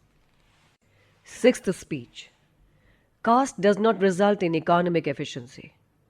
Caste cannot and has not improved the race. Caste has, however, done one thing.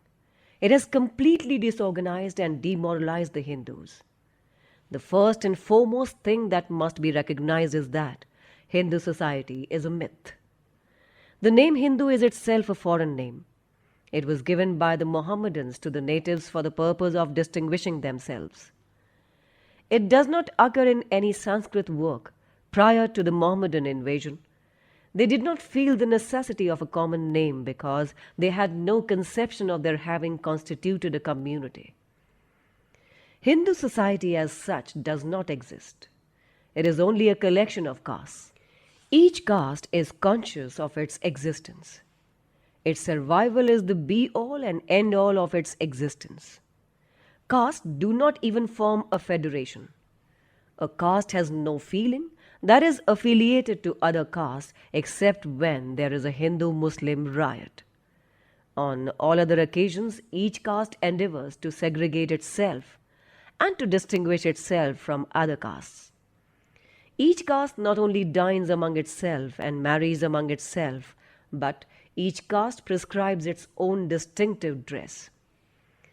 What other explanation can there be of the innumerable styles of dress worn by the men and women of India, which so amuse the tourists? Indeed, the ideal Hindu must be like a rat living in his own hole, refusing to have any contact with others. There is an utter lack among the Hindus of what the sociologists call consciousness of kind. There is no Hindu consciousness of kind. In every Hindu, the consciousness of that exists is the consciousness of his caste. That is the reason why the Hindus cannot be said to form a society or a nation. There are, however, many Indians whose patriotism does not permit them to admit that Indians are not a nation, that they are only an amorphous mass of people. They have insisted that, underlying the apparent diversity, there is a fundamental unity which marks the life of the Hindus inasmuch as there is a similarity of habits and customs, beliefs and thoughts, which obtain all over the continent of India. Similarity in habits and customs, beliefs and thoughts there is, but one cannot accept the conclusion that, therefore, the Hindus constitute a society. To do so is to misunderstand the essentials which go to make up a society. Men do not become a society by living in physical proximity any more than a man ceases to be a member of his society by living so many miles away from other men. Secondly, similarity in habits and customs, beliefs and thoughts is not enough to constitute men into society. Things may be passed physically from one to another like bricks. In the same way, habits and customs, beliefs and thoughts of one group may be taken over by another group, and there may thus appear a similarity between the two. Culture spreads by diffusion, and that is why one finds similarity between various primitive tribes in the matter of their habits and customs, beliefs and thoughts, although they do not live in proximity. But no one could say that because there was this similarity, the primitive tribes constituted one society. This is because similarly in certain things is not enough to constitute a society. Men constitute a society because they have things which they possess in common. To have similar thing is totally different from possessing things in common. And the only way by which men can come to possess things in common with one another is by being in communication with one another. This is merely another way of saying that Society continues to exist by communication, indeed in communication. To make it concrete, it is not enough if men act in a way which agrees with the acts of others. Parallel activity, even if similar, is not sufficient to bind men into a society. This is proved by the fact that the festivals observed by the different castes among the Hindus are the same. Yet, these parallel performances of similar festivals by the different castes have not bound them into one integral whole. For that purpose, what is necessary is for a man to share and participate in a common activity, so that the same emotions are aroused in him and that animate the others, making the individual a sharer or a partner in the associated activity, so that he feels its success as his success, its failure as his failure, is the real thing that binds men and makes a society of them. The caste system prevents common activity, and by preventing common activity, it has prevented the Hindus from becoming a society with a unified life and a consciousness of its own being. Seventh speech. The Hindus often complain of the isolation and exclusiveness of a gang or a clique and blame them for antisocial spirit. But they conveniently forget that this antisocial spirit is the worst feature of their own caste system. One caste enjoys singing a hymn of hate against another caste as much as the Germans did in singing their hymn of hate against the English during the last war. The literature of the Hindus is full of caste genealogies in which an attempt is made to give a noble origin to one caste and an ignoble origin to other castes. The Sahyadri Khand is a notorious instance of this class of literature. This anti-social spirit is not confined to caste alone. It has gone deeper and has poisoned the mutual relations of the sub-castes as well. In my province, the Golak Brahmins, Deorukha Brahmins, Karada Brahmins, Falche Brahmins and Chitpavan Brahmins all claim to be subdivision of the Brahmin caste. But the anti-social spirit that prevails between them is quite as marked and quite as virulent as the anti-social spirit that prevails between them and other non-Brahmin castes. There is nothing strange in this. An anti-social spirit is found wherever one group has interests of its own which shut it out from full interaction with other groups, so that its prevailing purpose is protection of what it has got. This anti-social spirit, this spirit of protecting its own interests, is as much a marked feature of the different castes in their isolation from one another as it is of nations in their isolation. The Brahmin's primary concern is to protect his interest against those of the non-Brahmins, and the non-Brahmins' primary concern is to protect their interests against those of the Brahmins. The Hindus, therefore, are not merely an assortment of castes, but they are so many warring groups, each living for itself and for its selfish ideal. There is another feature of caste which is deplorable. The ancestors of the present-day English fought on one side or the other in the Wars of the Roses and the Cromwellian War. But the descendants of those who fought on the one side do not bear any animosity, any grudge against the descendants of those who fought on the other side.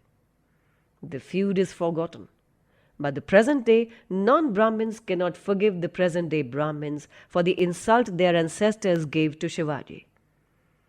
The present-day Kayasthas will not forgive the present-day Brahmins for the infamy cast upon their forefathers by the forefathers of the latter. To what is this difference due? Obviously to the caste system. The existence of caste and caste consciousness has served to keep the memory of past feuds between caste green and has prevented solidarity. Eighth speech. The recent discussion about the excluded and partially included areas has served to draw attention to the position of what are called the aboriginal tribes in India. They numbered about 13 millions, if not more. Apart from the questions whether their exclusion from the new constitution is proper or improper, the fact still remains that these aborigines have remained in their primitive, uncivilized state in a land which boasts of a civilization thousands of years old. Not only are they not civilized, but some of them follow pursuits which have led to their being classified as criminals. 13 millions of people living in the midst of civilization are still in a savage state and are leading the life of hereditary criminals. But the Hindus have never felt ashamed of it. This is a phenomenon which, in my view, is quite unparalleled. What is the cause of this shameful state of affairs? Why has no attempt been made to civilize these aborigines and to lead them to take to a more honorable way of making a living? The Hindus will probably seek to account for this savage state of the aborigines by attributing to them congenital stupidity. They will probably not admit that the aborigines have remained savages because they had made no effort to civilize them, to give them medical aid, to reform them, to make them good citizens. But supposing a Hindu wished to do what the Christian missionary is doing for these aborigines, could he have done it? I submit not. Civilizing the aborigines means adopting them as your own, living in their midst, and cultivating fellow feeling, in short, loving them. How is it possible for a Hindu to do this? His whole life is one anxious effort to preserve his caste. Caste is his precious possession which he must save at any cost. He cannot consent to lose it by establishing contact with the aborigines, the remnants of the hateful Anaryas of the Vedic days. Not that a Hindu could not be taught the sense of duty to fallen humanity, but the trouble is that no amount of sense of duty can enable him to overcome his duty to preserve his caste. Caste is, therefore, the real explanation as to why the Hindu has let the savage remain a savage in the midst of his civilization, without blushing or without feeling any sense of remorse or repentance. The Hindu has not realized that these aborigines are a source of potential danger. If these savages remain savages, they may not do any harm to the Hindus. But if they are reclaimed by non-Hindus and converted to their faiths, they will swell the ranks of the enemies of the Hindus. If this happens, the Hindu will have to thank himself and his caste system. Ninth speech. Not only has the Hindu made no effort for the humanitarian cause of civilizing the savages, but the higher caste Hindus have deliberately prevented the lower castes who are within the pale of Hinduism from rising to the cultural level of the higher castes. I will give two instances, one of the Sonars and the other of the Pathare Prabhus. Both are communities quite well known in Maharashtra. Like the rest of the communities, desiring to raise their status, these two communities were at one time endeavoring to adopt some of the ways and habits of the Brahmins. The Sonars were styling themselves Daivadnya Brahmins and were wearing their dhotis with folds on and using the word Namaskar for salutation. Both the folded way of wearing the dhoti and the Namaskar were special to the Brahmins. The Brahmins did not like this imitation and this attempt by Sonars to pass off as Brahmins. Under the authority of the Peshwas, the Brahmins successfully put down this attempt on the part of the Sonars to adopt the ways of the Brahmins. They even got the president of the councils of East India Company's settlement in Bombay to issue a prohibitory order against the Sonars residing in Bombay. At one time, the Pathare Prabhus had widow remarriage as a custom of their caste. This custom of widow remarriage was later on looked upon as a mark of social inferiority by some members of the caste, especially because it was contrary to the custom prevalent among the Brahmins. With the object of raising the status of their community, some Pathare Prabhus sought to stop this practice of widow remarriage that was prevalent in their caste. The community was divided into two camps, one for and the other against the innovation. The Peshwas took the side of those in favor of widow remarriage and thus virtually prohibited the Pathare Prabhus from following the ways of the Brahmins. The Hindus criticize the Mohammedans for having spread their religion by the use of the sword. They also ridicule Christianity on the score of the Inquisition. But really speaking, who is better and more worthy of our respect? The Mohammedans and Christians who attempted to thrust down the throats of unwilling persons what they regarded as necessary for their salvation, or the Hindu who would not spread the light, who would endeavor to keep others in darkness, who would not consent to share his intellectual and social inheritance with those who are ready and willing to make it a part of their own makeup? I have no hesitation in saying that if the Mohammedan has been cruel, the Hindu has been mean, and meanness is worse than cruelty. 10th speech. Whether the Hindu religion was or was not a missionary religion has been a controversial issue. Some hold the view that it was never a missionary religion. Others hold that it was. That the Hindu religion was once a missionary religion must be admitted. It could not have spread over the face of India if it was not a missionary religion. That today it is not a missionary religion is also a fact which must be accepted. The question, therefore, is not whether or not the Hindu religion was a missionary religion. The real question is, why did the Hindu religion cease to be a missionary religion? My answer is this. Hindu religion ceased to be a missionary religion when the caste system grew up among the Hindus. Caste is inconsistent with conversion. Inculcation of beliefs and dogmas is not the only problem that is involved in conversion. To find a place for the convert in the social life of the community is another and a much more important problem that arises in connection with conversion. That problem is where to place the convert, in what caste. It is a problem which must baffle every Hindu wishing to make aliens converts to his religion. Unlike the club, the membership of a caste is not open to all and sundry. The law of caste confines its membership to person born in the caste. Castes are autonomous, and there is no authority anywhere to compel a caste to admit a newcomer to its social life. Hindu society being a collection of castes, and each caste being a close corporation, there is no place for a convert. Thus it is the caste which has prevented the Hindus from expanding and from absorbing other religious communities.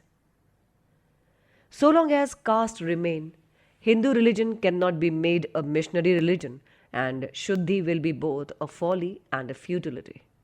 11th speech. The reasons which have made Shuddhi impossible for Hindus are also responsible for making Sangathan impossible. The idea underlying Sangathan is to remove from the mind of the Hindu that timidity and cowardice which so painfully make him off from the Mohammedan and the Sikh, and which have led him to adopt the low ways of treachery and cunning for protecting himself. The question naturally arises, from where does the Sikh or the Mohammedan derive his strength which makes him brave and fearless? I am sure it is not due to relative superiority of physical strength, diet, or drill. It is due to the strength arising out of the feeling that all Sikhs will come to the rescue of a Sikh when he is in danger, and that all Mohammedans will rush to save a Muslim if he is attacked. The Hindu can derive no such a strength. He cannot feel assured that his fellows will come to his help. Being one and fated to be alone, he remains powerless, develops timidity and cowardice, and in a fight surrenders or runs away. The Sikh as well as the Muslim stands fearless and gives battle because he knows that, though one, he will not be alone. The presence of this belief in the one helps him to hold out, and the absence of it in the other makes him to give way. If you pursue this matter further and ask what is it that enables the Sikh and the Mohammedan to feel so assured, and why is the Hindu filled with such despair in the matter of help and assistance, you will find that the reasons for this difference lie in the difference in their associated mode of living. The associated mode of life practiced by the Sikhs and the Mohammedans produces fellow feeling. The associated mode of life of the Hindus does not. Among Sikhs and Muslims, there is a social cement which makes them bhais. Among Hindus, there is no such cement, and one Hindu does not regard another Hindu as his bhai. This explains why a Sikh says and feels that one Sikh or one Khalsa is equal to Sawa Lakh men.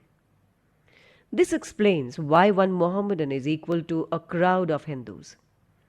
This difference is undoubtedly a difference due to caste.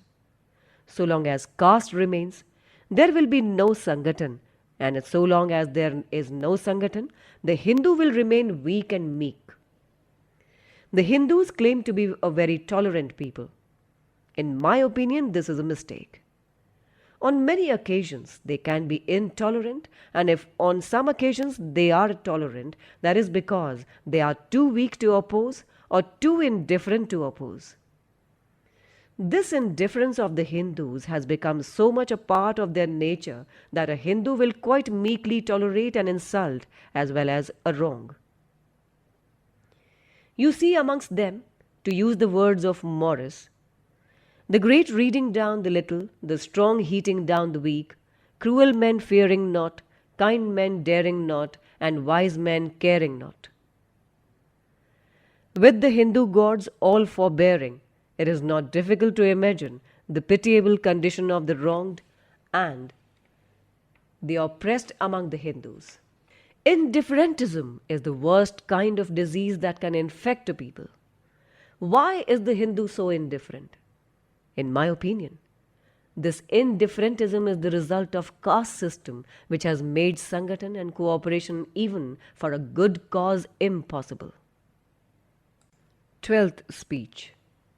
The assertion by the individual of his own opinions and beliefs, his own independence and interest as over against group standards, group authority and group interests, is the beginning of all reform. But whether the reform will continue depends upon what scope the group affords for such individual assertion.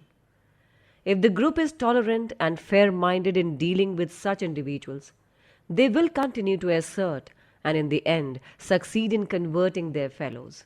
On the other hand, if the group is intolerant and does not bother about the means it adopts to stifle such individuals, they will perish and the reform will die out.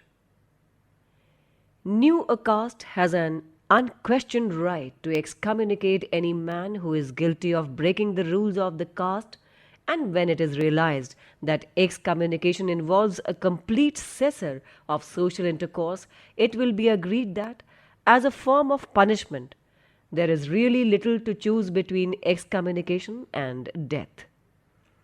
No wonder individual Hindus have not had the courage to assert their independence by breaking the barriers of caste. It is true that man cannot get on with his fellows, but it is also true that he cannot do without them. He would like to have the society of his fellows on his terms. If he cannot get it on his terms, then he will be ready to have it on any terms even amounting to complete surrender. This is because he cannot do without society. A caste is ever ready to take advantage of the helplessness of a man and insist upon complete conformity to its code in letter and in spirit. A caste can easily organize itself into a conspiracy to make the life of a reformer a hell, and if a conspiracy is a crime, I do not understand why such a nefarious act as an attempt to excommunicate a person for daring to act contrary to the rules of caste should not be made an offense punishable in law. But as it is, even law gives each caste an autonomy to regulate its membership and punish dissenters with excommunication. Caste in the hands of the orthodox has been a powerful weapon for persecuting the reforms and for killing all reform. 13th speech. The effect of caste on the ethics of the Hindus is simply deplorable. Caste has killed public spirit. Caste has destroyed the sense of public charity. Caste has made public opinion impossible. A Hindu's public is his caste. His responsibility is only to his caste. His loyalty is restricted only to his caste. Virtue has become caste-ridden and morality has become caste-bound. There is no sympathy to the deserving. There is no appreciation of the meritorious. There is no charity to the needy. Suffering as such calls for no response. There is charity, but it begins with the caste and ends with the caste. There is sympathy, but not for men of other caste. Would a Hindu acknowledge and follow the leadership of a great and good man? The case of a Mahatma apart, the answer must be that he will follow a leader if he is a man of his caste. A Brahmin will follow a leader only if he is a Brahmin, a Kayastha if he is a Kayastha, and so on. The capacity to appreciate merits in a man apart from his caste does not exist in a Hindu. There is appreciation of virtue, but only when the man is a fellow caste man. The whole morality is as bad as tribal morality. My caste man, right or wrong, my caste man, good or bad. It is not a case of a standing by virtue and not a standing by vice. It is a case of a standing or not a standing by the caste. Have not Hindus committed treason against their country in the interests of their caste? 14th speech. I would not be surprised if some of you have grown weary listening to this tiresome tale of the sad effects which caste has produced. There is nothing new in it. I will therefore turn to the constructive side of the problem. What is your ideal society if you do not want caste is a question that is bound to be asked of you. If you ask me, my ideal would be a society based on liberty, equality, and fraternity. And why not? What objection can there be to fraternity? I cannot imagine any. An ideal society should be mobile, should be full of channels for conveying a change taking place in one part to other parts. In an ideal society, there should be many interests, consciously communicated and shared. There should be varied and free points of contact with other modes of association. In other words, there must be social osmosis. This is fraternity, which is only another name for democracy. Democracy is not merely a form of government. It is primarily a mode of associated living, of conjoined communication experience. It is essentially an attitude of respect and reverence towards fellow men. Any objection to liberty? Few object to liberty in the sense of a right to free movement, in the sense of a right to life and limb. There is no objection to liberty in the sense of a right to property, tools, and materials as being necessary for earning a living to keep the body in due state of health. Why not allow liberty to benefit by an effective and competent use of a person's powers? The supporters of caste who would allow liberty in the sense of a right to life, limb, and property would not readily consent to liberty in this sense, inasmuch as it involves liberty to choose one's profession. But to object to this kind of liberty is to perpetuate slavery, for slavery does not merely mean a legalized form of subjection. It means a state of society in which some men are forced to accept from other the purposes which control their conduct. This condition obtains even where there is no slavery in the legal sense. It is found where, as in the caste system, some persons are compelled to carry on certain prescribed callings which are not of their choice. Any objection to equality? This has obviously been the most contentious part of the slogan of the French Revolution. The objections to equality may be sound, and one may have to admit that all men are not equal. But what of that? Equality may be a fiction, but nonetheless one must accept it as the governing principle.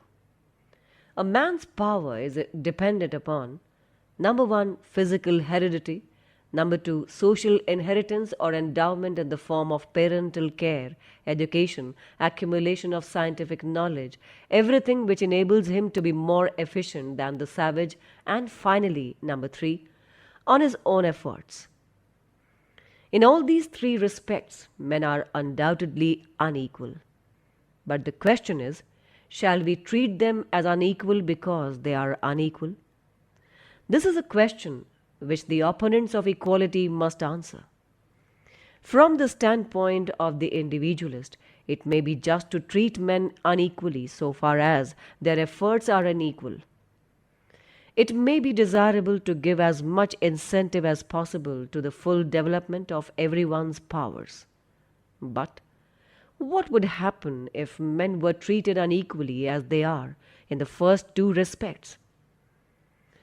It is obvious that those individuals also in whose favor there is birth, education, family name, business connections, and inherited wealth would be selected in the race. But selection under such circumstances would not be a selection of the able. It would be the selection of the privileged. The reason, therefore, which forces that in the third respect we should treat men unequally demands that in the first two respects we should treat men as equally as possible. On the other hand, it can be urged that if it is good for the social body to get the most out of its members, it can get most out of them only by making them equal as far as possible at the very start of the race. That is one reason why we cannot escape equality. But there is another reason why we must accept equality. A statesman is concerned with vast numbers of people. He has neither the time nor the knowledge to draw fine distinctions and to treat each equitably, that is, according to need or according to capacity.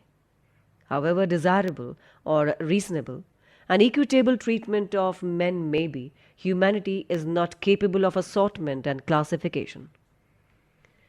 The statesman, therefore, must follow some rough and ready rule, and that rough and ready rule is to treat all men alike, not because they are alike, but because classification and assortment is impossible.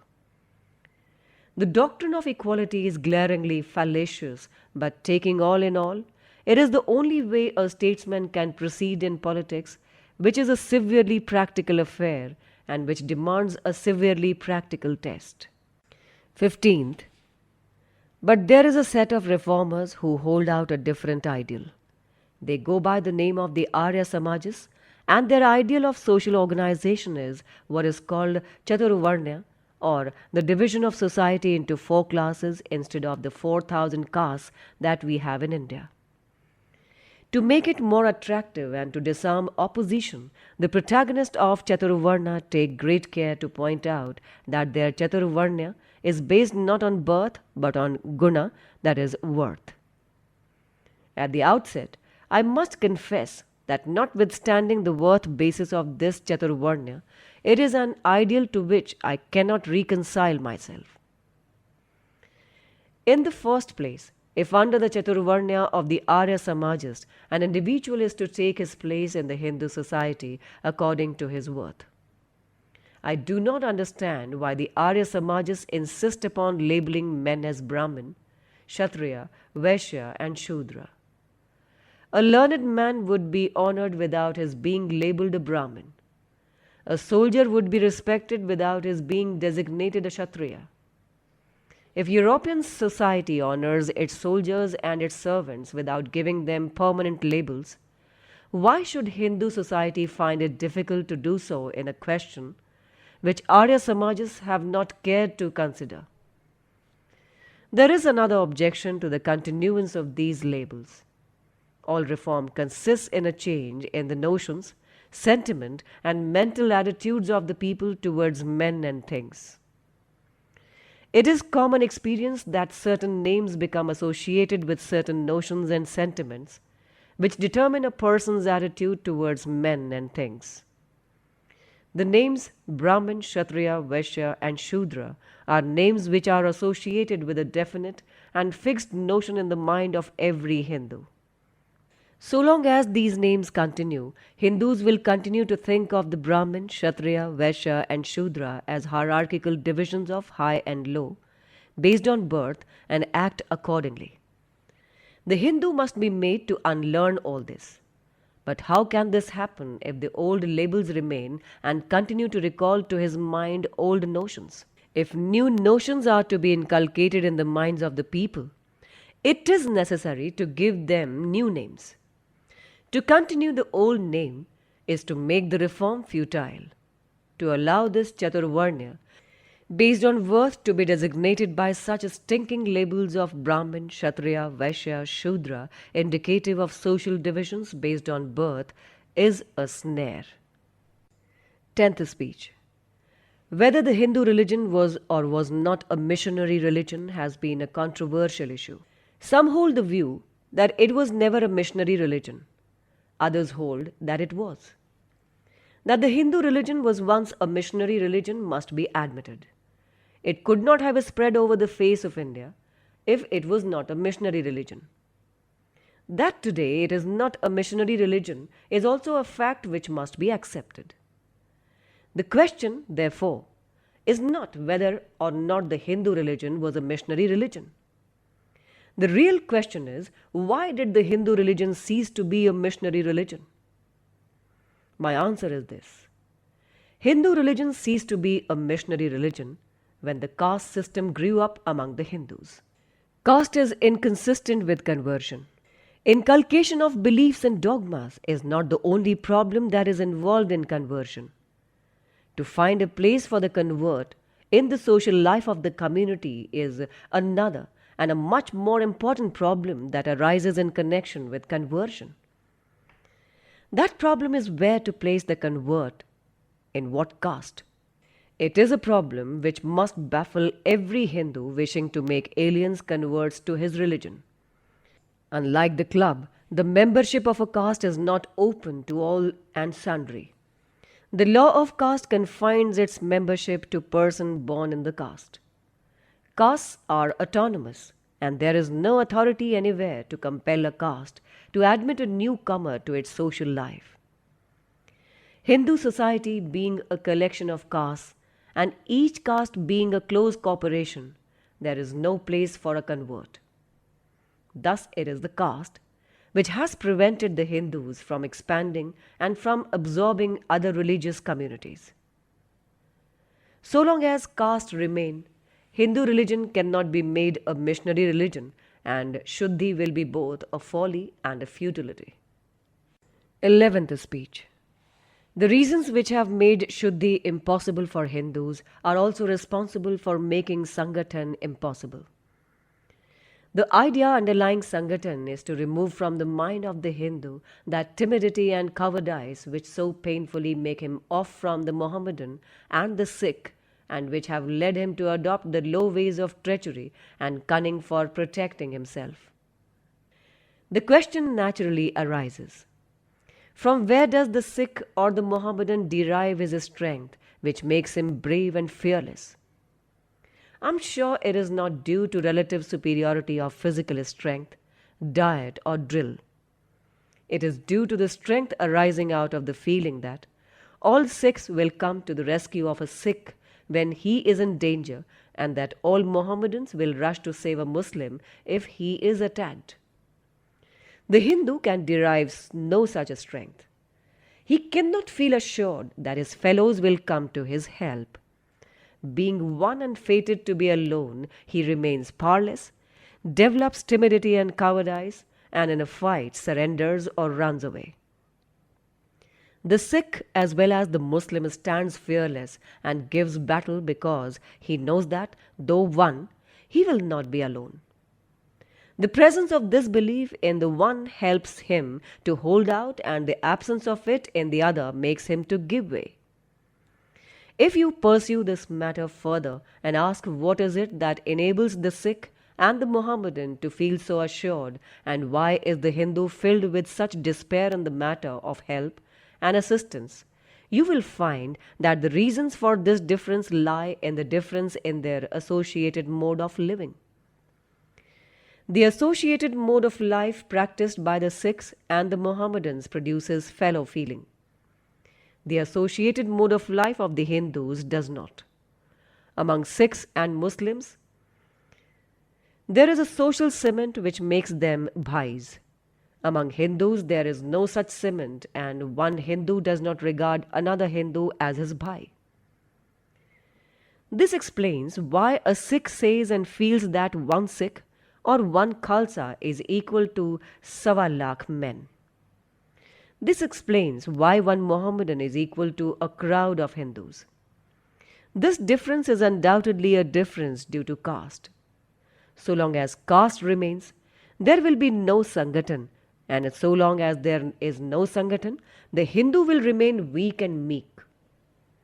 The Hindus claim to be a very tolerant people. In my opinion, this is a mistake. On many occasions, they can be intolerant, and if on some occasions they are tolerant, that is because they are too weak to oppose or too indifferent to oppose. This indifference of the Hindus has become so much a part of their nature that a Hindu will quite meekly tolerate an insult as well as a wrong. You see amongst them, to use the words of Morris, the great reading down the little, the strong heating down the weak, cruel men fearing not, kind men daring not, and wise men caring not. With the Hindu gods all forbearing, it is not difficult to imagine the pitiable condition of the wronged and the oppressed among the Hindus.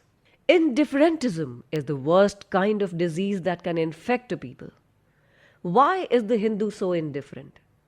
In my opinion, this indifferentism is the result of caste system which has made Sangathan and cooperation even for a good cause impossible. 12th speech. The assertion by the individual of his own opinions and beliefs, his own independence and interest as over against group standards, group authority and group interests, is the beginning of all reform. But whether the reform will continue depends upon what scope the group affords for such individual assertion. If the group is tolerant and fair-minded in dealing with such individuals, they will continue to assert and in the end succeed in converting their fellows. On the other hand, if the group is intolerant and does not bother about the means it adopts to stifle such individuals, they will perish and the reform will die out. New caste has an unquestioned right to excommunicate any man who is guilty of breaking the rules of the caste, and when it is realized that excommunication involves a complete cessation of social intercourse, it will be agreed that, as a form of punishment, there is really little to choose between excommunication and death. No wonder individual Hindus have not had the courage to assert their independence by breaking the barriers of caste. It is true that man cannot get on with his fellows, but it is also true that he cannot do without them. He would like to have the society of his fellows on his terms. If he cannot get it on his terms, then he will be ready to have it on any terms even amounting to complete surrender. This is because he cannot do without society.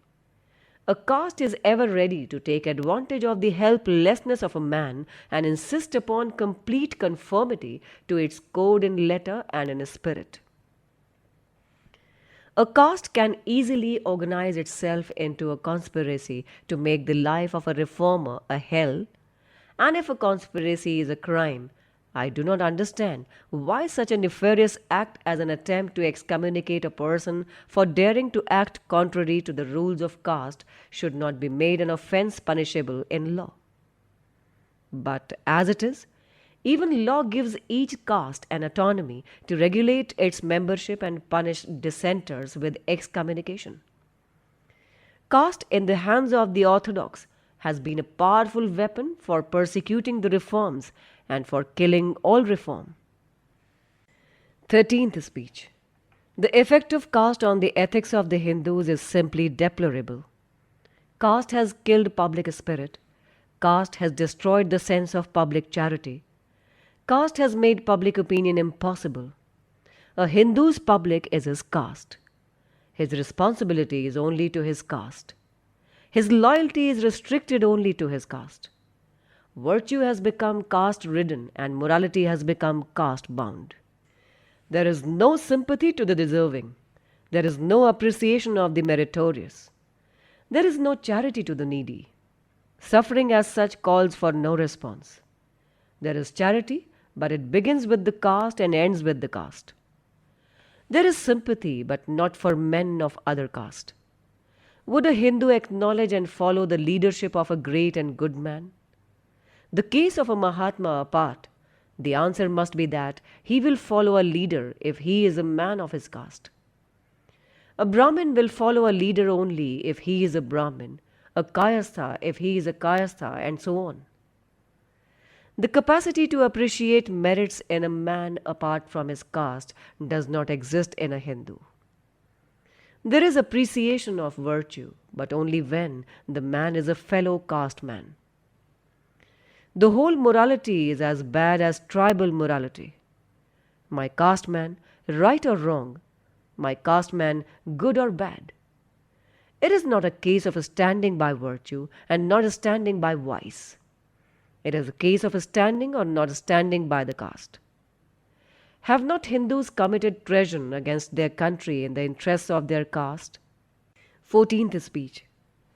I would not be surprised if some of you have grown weary listening to this tiresome tale of the sad effects which caste has produced.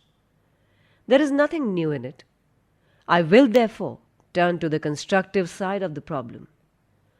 What is your ideal society if you do not want caste is a question that is bound to be asked of you. If you ask me, my ideal would be a society based on liberty, equality, and fraternity. And why not? What objection can there be to fraternity? I cannot imagine any. An ideal society should be mobile, should be full of channels for conveying a change taking place in one part to other parts. In an ideal society, there should be many interests, consciously communicated and shared. There should be varied and free points of contact with other modes of association. In other words, there must be social osmosis. This is fraternity, which is only another name for democracy. Democracy is not merely a form of government. It is primarily a mode of associated living, of conjoined communication experience. It is essentially an attitude of respect and reverence towards fellow men. Any objection to liberty? Few object to liberty in the sense of a right to free movement, in the sense of a right to life and limb. There is no objection to liberty in the sense of a right to property, tools, and materials as being necessary for earning a living to keep the body in due state of health. Why not allow liberty to benefit by an effective and competent use of a person's powers? The supporters of caste who would allow liberty in the sense of a right to life, limb, and property would not readily consent to liberty in this sense, inasmuch as it involves liberty to choose one's profession. But to object to this kind of liberty is to perpetuate slavery, for slavery does not merely mean a legalized form of subjection. It means a state of society in which some men are forced to accept from other the purposes which control their conduct. This condition obtains even where there is no slavery in the legal sense. It is found where, as in the caste system, some persons are compelled to carry on certain prescribed callings which are not of their choice. Any objection to equality? This has obviously been the most contentious part of the slogan of the French Revolution. The objections to equality may be sound, and one may have to admit that all men are not equal. But what of that? Equality may be a fiction, but nonetheless one must accept it as the governing principle. A man's power is dependent upon, number one, physical heredity, number two, social inheritance or endowment in the form of parental care, education, accumulation of scientific knowledge, everything which enables him to be more efficient than the savage, and finally, number three, on his own efforts. In all these three respects, men are undoubtedly unequal. But the question is, shall we treat them as unequal because they are unequal? This is a question which the opponents of equality must answer. From the standpoint of the individualist, it may be just to treat men unequally so far as their efforts are unequal. It may be desirable to give as much incentive as possible to the full development of everyone's powers. But what would happen if men were treated unequally as they are in the first two respects? It is obvious that those individuals also in whose favor there is birth, education, family name, business connections, and inherited wealth would be selected in the race. But selection under such circumstances would not be a selection of the able. It would be the selection of the privileged. The reason, therefore, which forces that in the third respect we should treat men unequally demands that in the first two respects we should treat men as equally as possible. On the other hand, it can be urged that if it is good for the social body to get the most out of its members, it can get most out of them only by making them equal as far as possible at the very start of the race. That is one reason why we cannot escape equality. But there is another reason why we must accept equality. A statesman is concerned with vast numbers of people. He has neither the time nor the knowledge to draw fine distinctions and to treat each equitably, that is, according to need or according to capacity. However desirable or reasonable an equitable treatment of men may be, humanity is not capable of assortment and classification. The statesman, therefore, must follow some rough and ready rule, and that rough and ready rule is to treat all men alike, not because they are alike, but because classification and assortment is impossible. The doctrine of equality is glaringly fallacious, but taking all in all, it is the only way a statesman can proceed in politics, which is a severely practical affair and which demands a severely practical test. 15th, but there is a set of reformers who hold out a different ideal. They go by the name of the Arya Samajas, and their ideal of social organization is what is called Chaturvarnya, or the division of society into 4 classes instead of the 4,000 castes that we have in India. To make it more attractive and to disarm opposition, the protagonists of Chaturvarna take great care to point out that their Chaturvarnya is based not on birth but on guna, that is, worth. At the outset, I must confess that notwithstanding the worth basis of this Chaturvarnya, it is an ideal to which I cannot reconcile myself. In the first place, if under the Chaturvarnya of the Arya Samajas, an individual is to take his place in the Hindu society according to his worth, I do not understand why the Arya Samajas insist upon labeling men as Brahmin, Kshatriya, Vaishya and Shudra. A learned man would be honored without his being labeled a Brahmin. A soldier would be respected without his being designated a Kshatriya.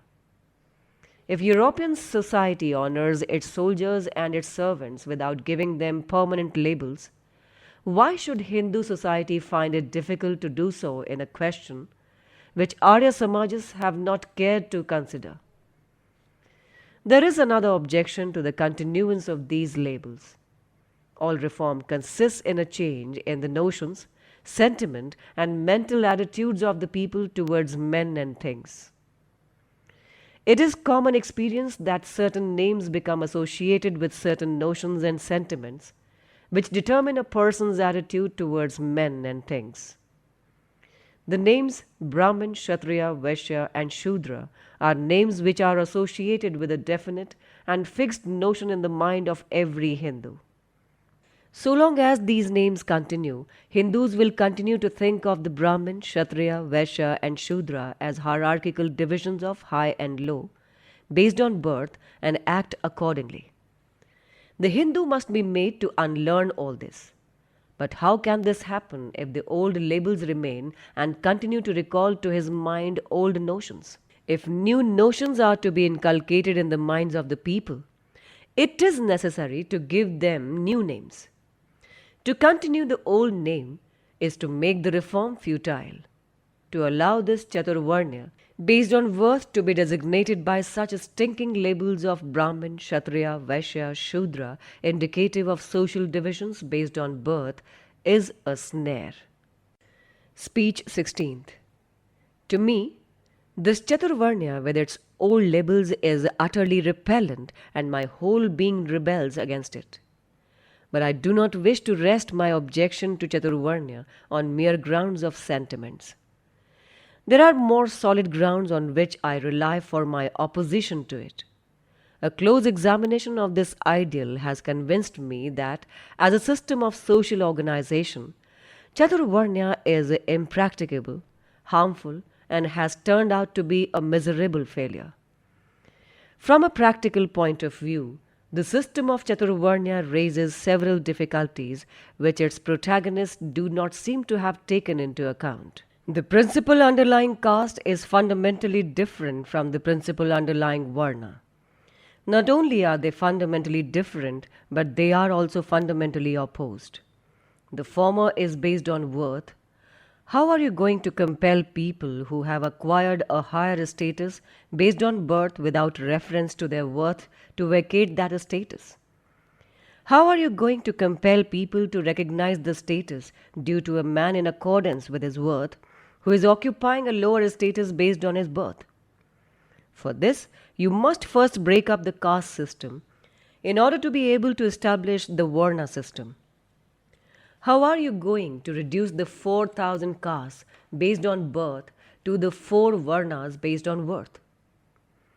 This is the first difficulty which the protagonist of the Chaturvarnya must grapple with. There is a second difficulty which the protagonist of Chaturvarnya must grapple with if they wish to make the establishment of Chaturvarnya a success. Chaturvarnya presupposes that you can classify people into 4 definite classes. Is this possible? In this respect, the ideal of Chaturvarnya has, as you will see, a close affinity to the Platonic ideal. To Plato, men fell by nature into 3 classes. In some individuals, he believed mere appetites dominated. He assigned them to the laboring and trading classes. Others revealed to him that over and above appetites, they have a courageous disposition. He classed them as defenders in war and guardians of internal peace. Others showed a capacity to grasp the universal reason underlying things. He made them the lawgivers of the people.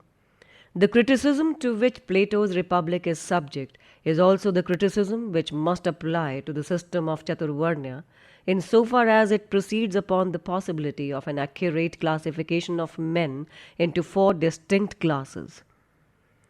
The chief criticism against Plato is that his idea of lumping of individuals into a few sharply marked off classes is a very superficial view of man and his powers. Plato had no perception of the uniqueness of every individual, of his incommensurability with others, of each individual forming a class of his own. He had no recognition of the infinite diversity of active tendencies and combination of tendencies of which an individual is capable. To him, there were types of faculties or powers in the individual constitution. All this is demonstrably wrong. Modern science has shown that lumping together of individuals into a few sharply marked off classes is a superficial view of man not worthy of serious consideration.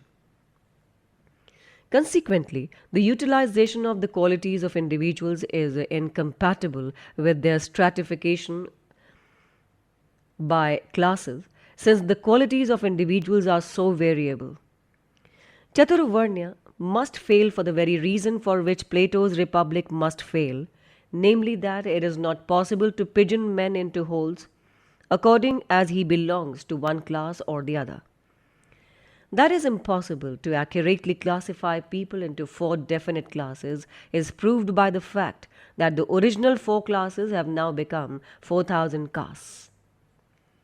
There is a third difficulty in the way of the establishment of the system of Chaturvarnya. How are you going to maintain the system of Chaturvarnya, supposing it was established? One important requirement for successful working of Chaturvarnya is the maintenance of the penal system, which could maintain it by its sanction. The system of Chaturvarnya must perpetually face the problem of transgressor. Unless there is a penalty attached to the act of transgression, men will not keep to their respective classes. The whole system will break down, being contrary to human nature. Chaturvarnya cannot subsist by its own inherent goodness. It must be enforced by law. That, without penal sanction, the ideal of Chaturvarnya cannot be realized is proved by the story in the Ramayana of Rama killing Shambhuka. Some people seem to blame Rama because he won't only and without reason killed Shambhuka. But to blame Rama for killing Shambhuka is to misunderstand the whole situation. Ram Raj was a Raj based on Chaturvarnya. As a king, Rama was bound to maintain Chaturvarnya. It was his duty, therefore, to kill Shambhuka, the Shudra, who had transgressed his class and wanted to be a Brahmin. This is the reason why Rama killed Shambhuka. But this also shows that penal sanction is necessary for the maintenance of Chaturvarnya. Not only penal sanction is necessary, but penalty of death is necessary. That is why Rama did not inflict on Shambhuka a lesser punishment. That is why Manu Smriti prescribes such heavy sentences as cutting off the tongue or pouring of molten lead in the ears of the Shudra who recites or hears the Veda. The supporters of Chaturvarnya must give an assurance that they could successfully classify men and they could induce modern society in the 20th century to reforge the penal sanctions of Manu Smriti. The protagonists of Chaturvarnya do not seem to have considered what is to happen to women in their system. Are they also to be divided into 4 classes, Brahmin, Kshatriya, Vaishya and Shudra? Or are they to be allowed to take the status of their husbands? If the status of the woman is to be the consequence of marriage, what becomes of the underlying principle of Chaturvarnya, namely, that the status of a person should be based upon the worth of that person? If they are to be classified according to their worth, is their classification to be nominal or real? If it is to be nominal, then it is useless, and then the protagonist of Chaturvarnya must admit that their system does not apply to women. If it is real, are the protagonists of Chaturvarnya prepared to follow the logical consequences of applying it to women? They must be prepared to have women priests and women soldiers. Hindu society has grown accustomed to women teachers and women barristers. It may grow accustomed to women brewers and women butchers. But he would be a bold person who would say that it will allow women priests and women soldiers. But that will be the logical outcome of applying Chaturvarnya to women. Given these difficulties, I think no one except a congenital idiot could hope and believe in a successful regeneration of the Chaturvarnya. Speech 17th. Assuming that Chaturvarnya is practicable, I contend that it is the most vicious system, that the Brahmin should cultivate knowledge, that the Kshatriya should bear arms, that the Vaishya should trade, and that the Shudra should serve, sounds as though it was a system of division of labor. Whether the theory was intended to state that the Shudra need not, or that whether it was intended to lay down that he must not, is an interesting question. The defenders of Chaturvarnya give it the first meaning. They say, why should the Shudra need trouble to acquire wealth when the 3 Varnas are there to support him? Why need the Shudra bother to take to education when there is the Brahmin to whom he can go when the occasion for reading or writing arises? Why need the Shudra worry to arm himself because there is the Kshatriya to protect him? The theory of Chaturvarnya, understood in this sense, may be said to look upon the Shudra as the ward and the 3 Varnas as his guardians. Thus interpreted, it is a simple, elevating, and alluring theory.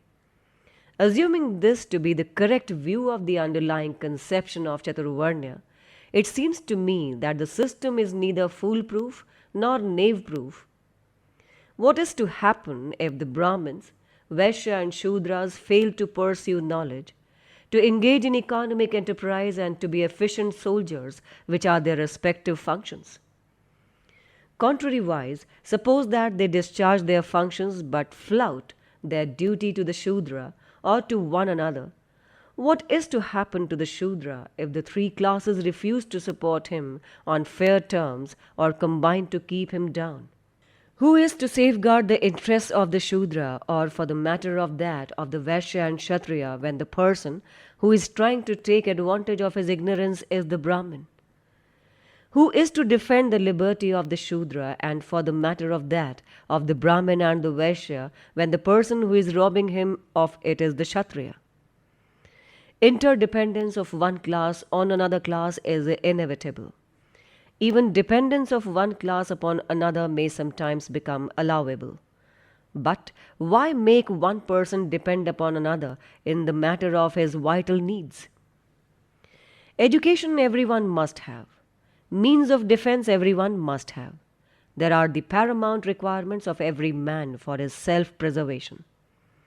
How can the fact that his neighbor is educated and armed help a man who is uneducated and disarmed? The whole theory is absurd. There are the questions which the defenders of Chaturvarnya do not seem to be troubled about. But they are very pertinent questions. Assuming their conception of Chaturvarnya, that the relationship between the different classes is that of ward and guardian in the real conception underlying Chaturvarnya, it must be admitted that it makes no provision to safeguard the interests of the ward from the misdeeds of the guardian. Whether the relationship of guardian and ward was the real underlying conception on which Chaturvarnya was based, there is no doubt that in practice the relation was that of master and servants. The three classes, Brahmins, Kshatriyas and Vaishyas, although not very happy in their mutual relationship, managed to work by compromise. The Brahmin flattered the Kshatriya and both let the Vaishya live in order to be able to live upon him. But the three agreed to beat down the Shudra. He was not allowed to acquire wealth, lest he should be independent of the three Varnas. He was prohibited from acquiring knowledge, lest he should keep a steady vigil regarding his interests. He was prohibited from bearing arms, lest he should have the means to rebel against their authority. That this is how the Shudras were treated by the Trivarnikas is evidenced by the laws of Manu. There is no code of laws more infamous regarding social rights than the laws of Manu. Any instance from anywhere of social injustice must pale before it. Why have the mass of people tolerated the social evils to which they have been subjected? There have been social revolutions in other countries of the world. Why have there not been social revolutions in India is a question which has incessantly troubled me. There is only one answer which I can give, and it is that the lower classes of Hindus have been completely disabled for direct action on account of this wretched system of Chaturvarnya. They could not bear arms, and without arms they could not rebel. They were all plogmen, or rather condemned to be plogmen, and they never were allowed to convert their plogshare into swords. They had no bayonets, and therefore everyone who chose could and did sit upon them. On account of the Chaturvarnya, they could receive no education. They could not think out or know the way to their salvation.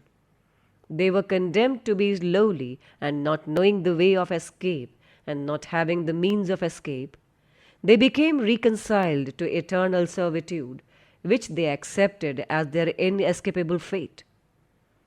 It is true that even in Europe, the strong has not shrunk from the exploitation, nay, the spoliation of the weak. But in Europe, the strong have never contrived to make the weak helpless against exploitation so shamelessly as was the case in India among the Hindus.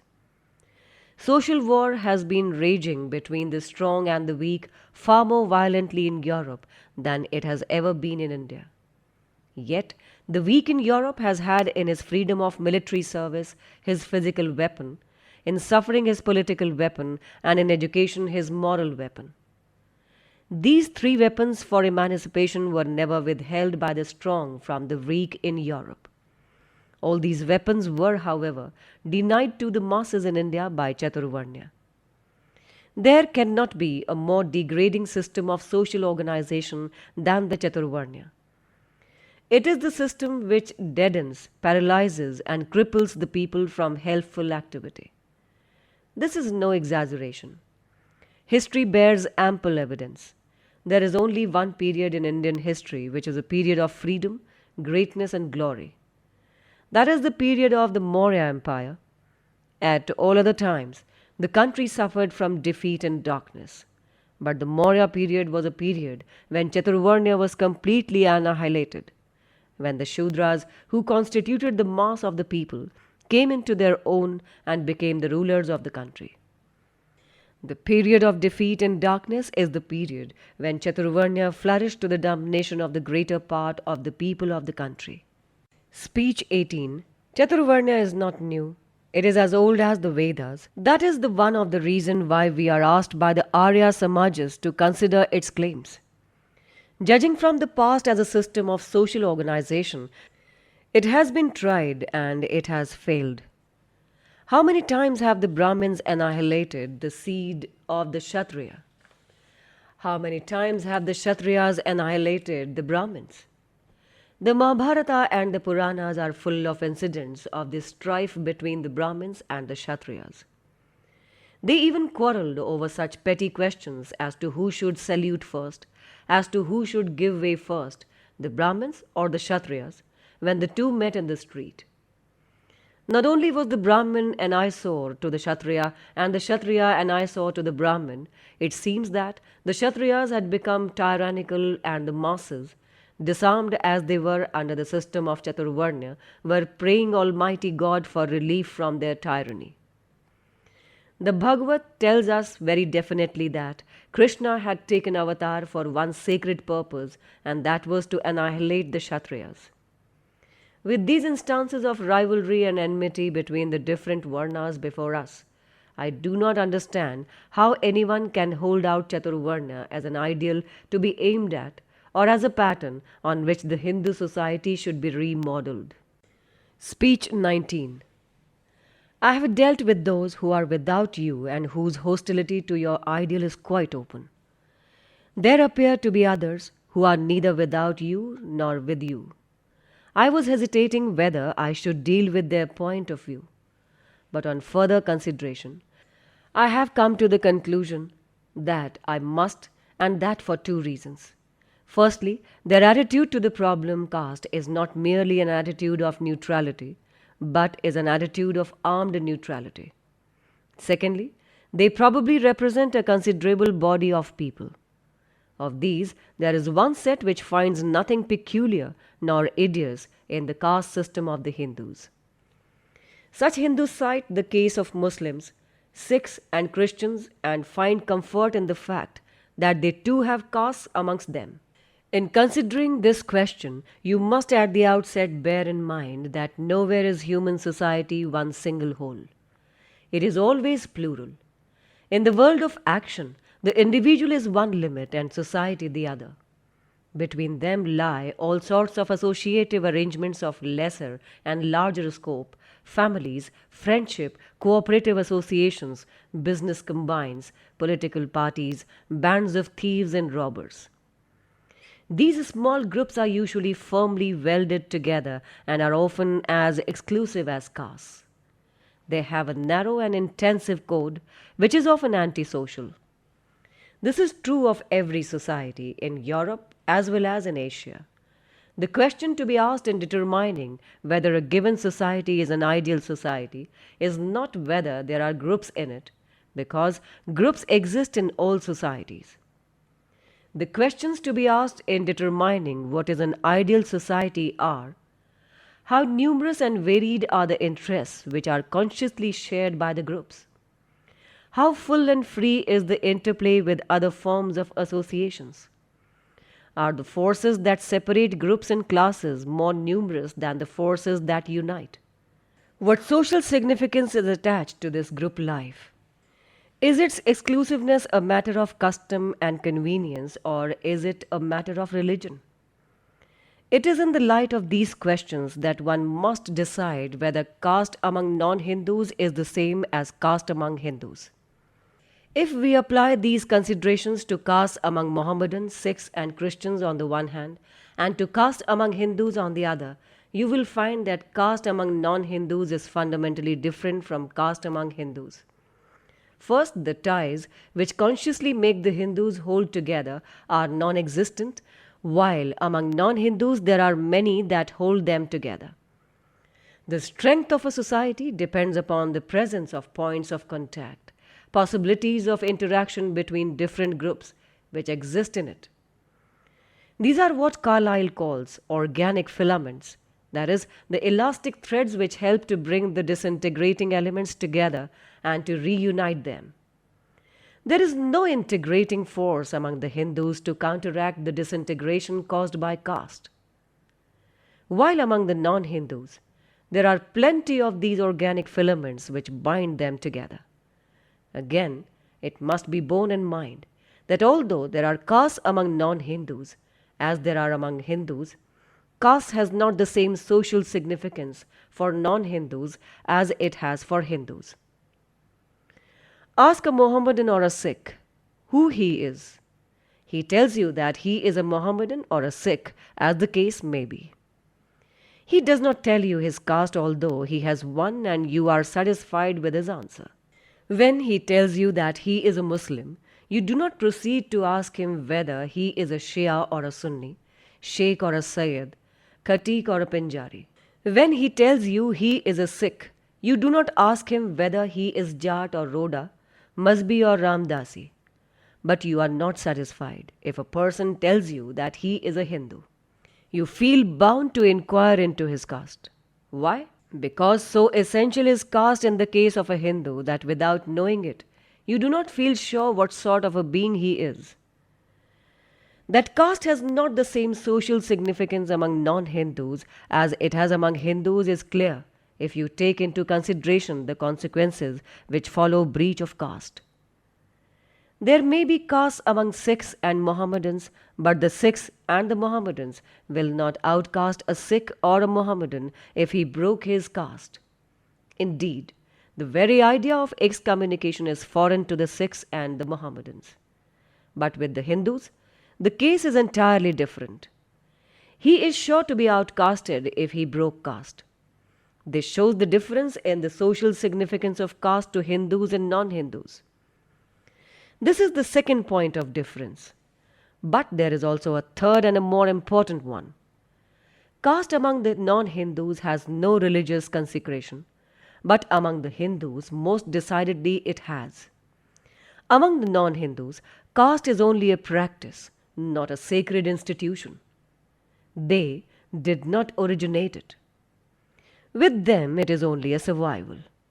They do not regard caste as a religious dogma. Religion compels the Hindus to treat isolation and segregation of castes as a virtue. Religion does not compel the non-Hindus to take the same attitude towards caste. If Hindus wish to break caste, their religion will come in their way. But it will not be so in the case of non-Hindus.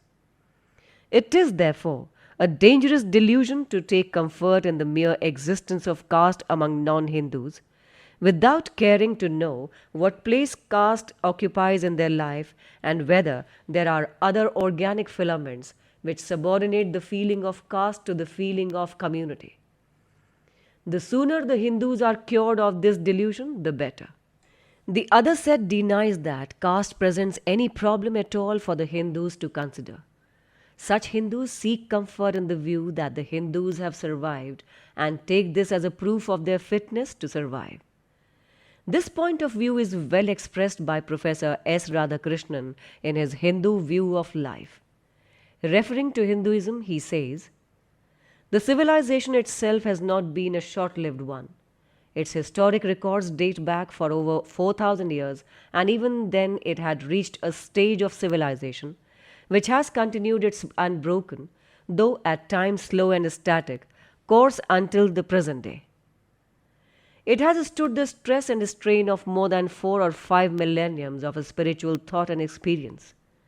Though peoples of different races and cultures have been pouring into India from the dawn of history, Hinduism has been able to maintain its supremacy, and even the proselytizing creeds backed by political power have not been able to coerce the large majority of Hindus to their views. The Hindu culture possesses some vitality which seems to be denied to some other more forceful currents. It is no more necessary to dissect Hinduism than to open a tree to see whether the sap still runs. The name of Professor Radhakrishnan is big enough to invest with the profundity whatever he says and impress the minds of his readers. But I must not hesitate to speak out my mind, for I fear that his statement may become the basis of a vicious argument that the fact of survival is proof of fitness to survive. It seems to me that the question is not whether a community lives or dies. The question is on what plane does it live? There are different modes of survival, but all are not equally honorable. For an individual as well as for a society, there is a gulf between merely living and living worthily. To fight in a battle and to live in glory is one mode. To beat a retreat, to surrender and to live the life of a captive is also a mode of survival. It is useless for a Hindu to take comfort in the fact that he and his people have survived. What he must consider is what is the quality of their survival. If he does that, I am sure he will cease to take pride in the mere fact of survival. A Hindu's life has been a life of continuous defeat, and what appears to him to be life everlasting is not living everlastingly, but is really a life which is perishing everlastingly. It is a mode of survival of which every right-minded Hindu, who is not afraid to own up the truth, will feel ashamed. Speech 20. There is no doubt, in my opinion, that unless you change your social order, you can achieve little by way of progress. You cannot mobilize the community either for defense or for offense. You cannot build anything on the foundations of caste. You cannot build up a nation. You cannot build up a morality. Anything that you will build on the foundations of caste will crack and will never be a whole. The only question that remains to be considered is how to bring about the reform of the Hindu social order, how to abolish caste. This is a question of supreme importance. There is a view that in the reform of caste, the first step to take is to abolish subcastes. This view is based upon the supposition that there is a greater similarity in manners and status between subcastes than there is between castes. I think this is an erroneous supposition. The Brahmins of northern and central India are socially of lower grade as compared with the Brahmins of the Deccan and southern India. The former are only cooks and water carriers, while the latter occupy a high social position.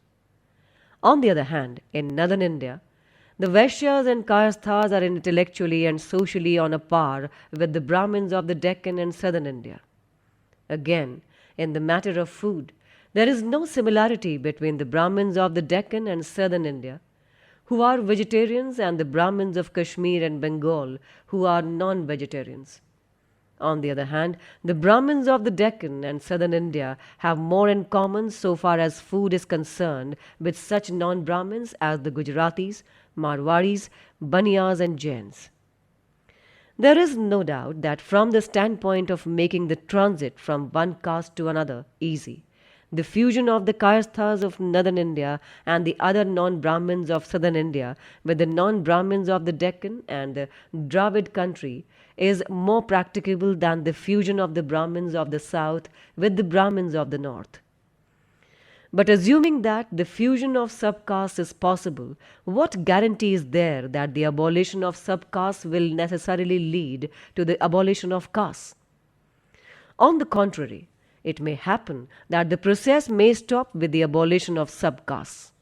In that case, the abolition of subcaste will only help to strengthen the caste and make them more powerful and therefore more mischievous. This remedy is therefore neither practicable nor effective and may easily prove to be wrong remedy. Another plan of action for the abolition of caste is to begin with intercaste dinners. This also, in my opinion, is an inadequate remedy. There are many castes which allow interdining, but it is a common experience that interdining has not succeeded in killing the spirit of caste and the consciousness of caste. I am convinced that the real remedy is intermarriage.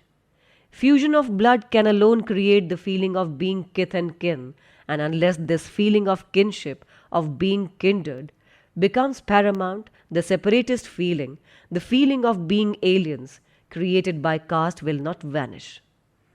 Among the Hindus, intermarriage must necessarily be a factor of greater force in social life than it need be in the life of the non Hindus. Where society is already well knit by other ties, marriage is an ordinary incident of life.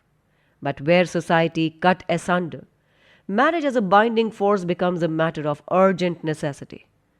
The real remedy for breaking caste is intermarriage. Nothing else will serve as the solvent of caste. Your Jat-Pat Todak Mandal has adopted this line of attack.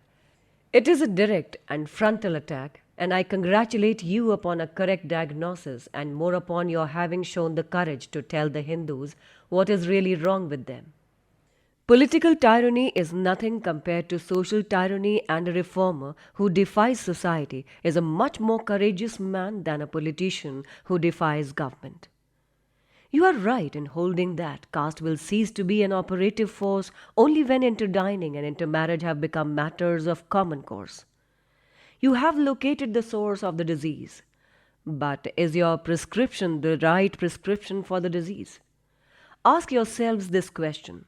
Why is it that a large majority of Hindus do not interdine and do not intermarry?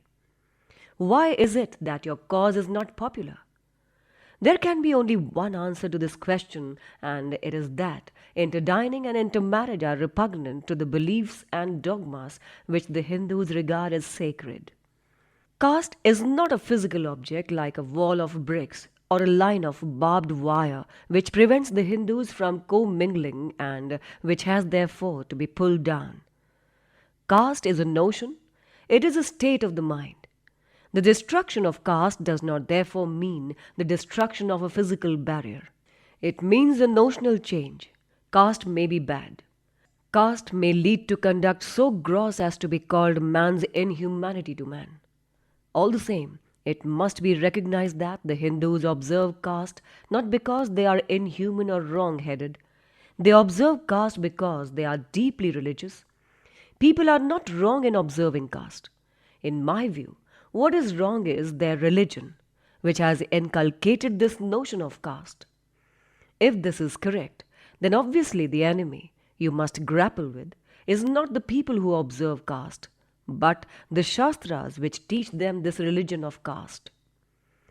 Criticizing and ridiculing people for not interdining or intermarrying or occasionally holding intercaste dinners and celebrating intercaste marriages is a futile method of achieving the desired ends.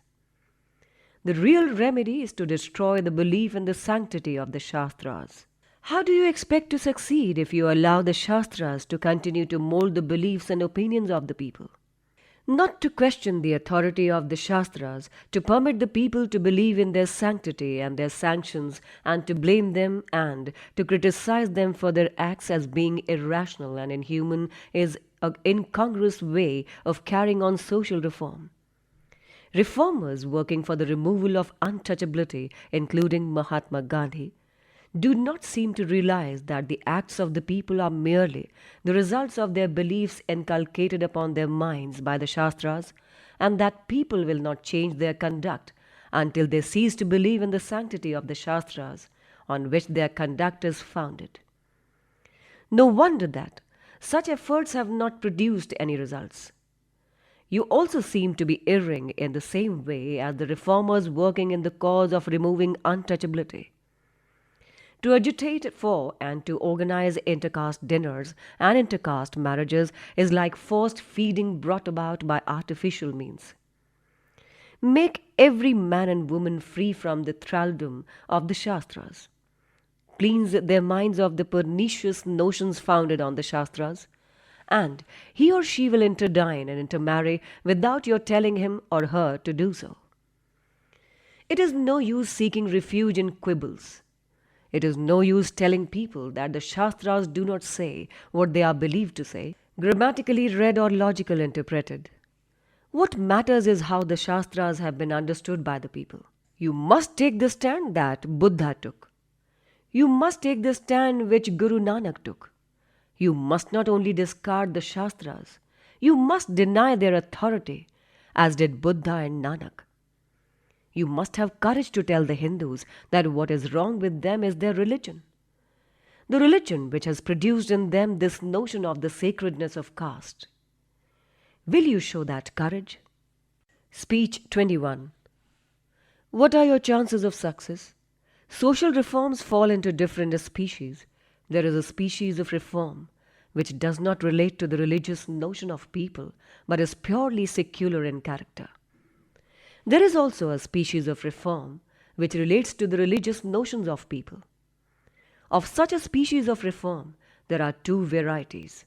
In one, the reform accords with the principles of religion and merely invites people who have departed from it to revert to them and to follow them. The second is a reform which not only touches the religious principles but is diametrically opposed to those principles and invites people to depart from and to discard their authority and to act contrary to those principles. Caste is a natural outcome of certain religious beliefs which have the sanction of the Shastras, which are believed to contain the command of divinely inspired sages who were endowed with the supernatural wisdom and whose commands, therefore, cannot be disobeyed without committing sin.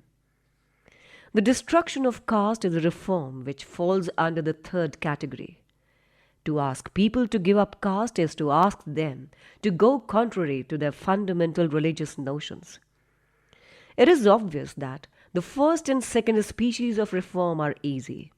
But the third is a stupendous task, well nigh impossible.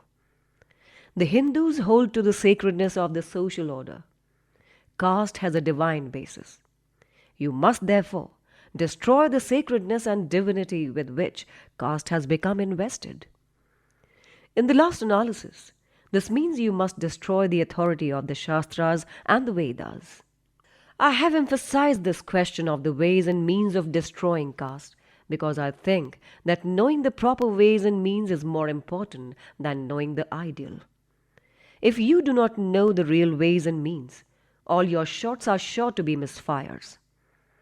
If my analysis is correct, then your task is Herculean. You alone can say whether you are capable of achieving it. Speaking for myself, I see the task to be well nigh impossible. Perhaps you would like to know why I think so. Out of the many reasons which have led me to take this view, I will mention some, which I regard much important. One of these reasons is the attitude of hostility which the Brahmins have shown towards this question. The Brahmins form the vanguard of the movement for political reform and in some cases also of economic reform. But they are not to be found even as camp followers in the army raised to break down the barricades of caste. Is there any hope of the Brahmins ever taking up a lead in the future in this matter? I say no. You may ask why. You may argue that there is no reason why Brahmins should continue to shun social reform. You may argue that the Brahmins know that the bane of Hindu society is caste, and as an enlightened class could not be expected to be indifferent to its consequences. You may argue that there are secular Brahmins and priestly Brahmins, and if the latter do not take up the cudgels on behalf of those who want to break caste, the former will. All this of course sounds very plausible, but in all this, it is forgotten that the breakup of the caste system is bound to affect adversely the Brahmin caste. Having regard to this, Is it reasonable to expect that the Brahmins will ever consent to lead a movement, the ultimate result of which to destroy the power and prestige of the Brahmin caste? Is it reasonable to expect the secular Brahmins to take part in the movement directed against the priestly Brahmins? In my judgment, it is useless to make a distinction between secular Brahmins and priestly Brahmins. In my judgment, it is useless to make a distinction between the secular Brahmins and priestly Brahmins. Both are kith and kin. They are two arms of the same body and one bound to fight for the existence of the other. In this connection, I am reminded of some very pregnant remarks made by Professor Dicey in the English Constitution. Speaking of the actual limitation on the legislative supremacy of Parliament, Dicey says, "The actual exercise of authority by any sovereign whatever, and notably by Parliament, is bounded or controlled by two limitations. Of these, the one is an external and the other is an internal limitation. The external limit to the real power of a sovereign consists in the possibility or certainty that his subjects or a large number of them will disobey or resist his laws.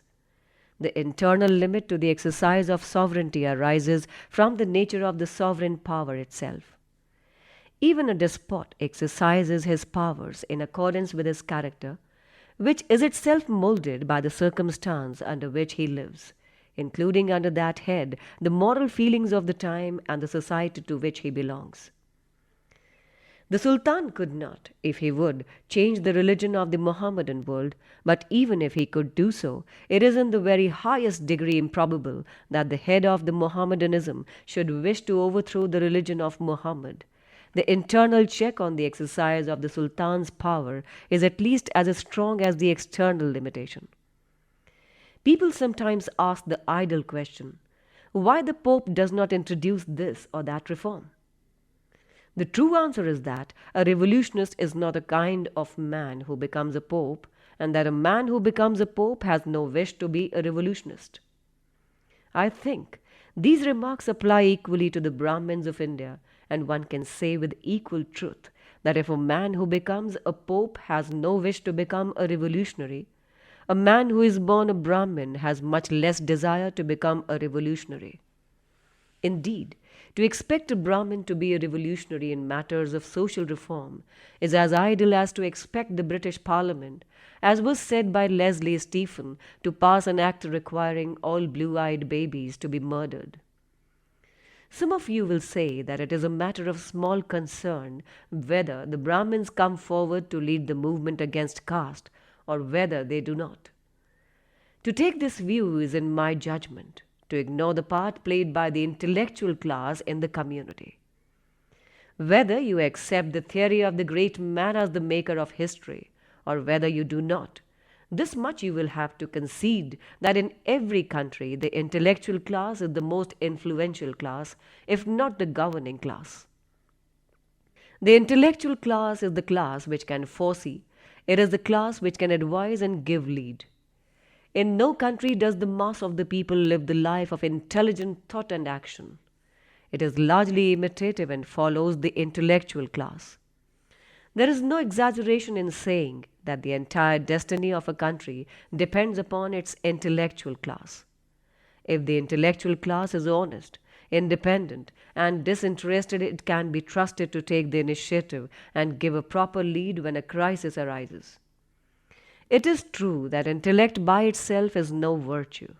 It is only a means, and the use of means depends upon the ends which an intellectual person pursues. An intellectual man can be a good man, but he can easily be a rogue.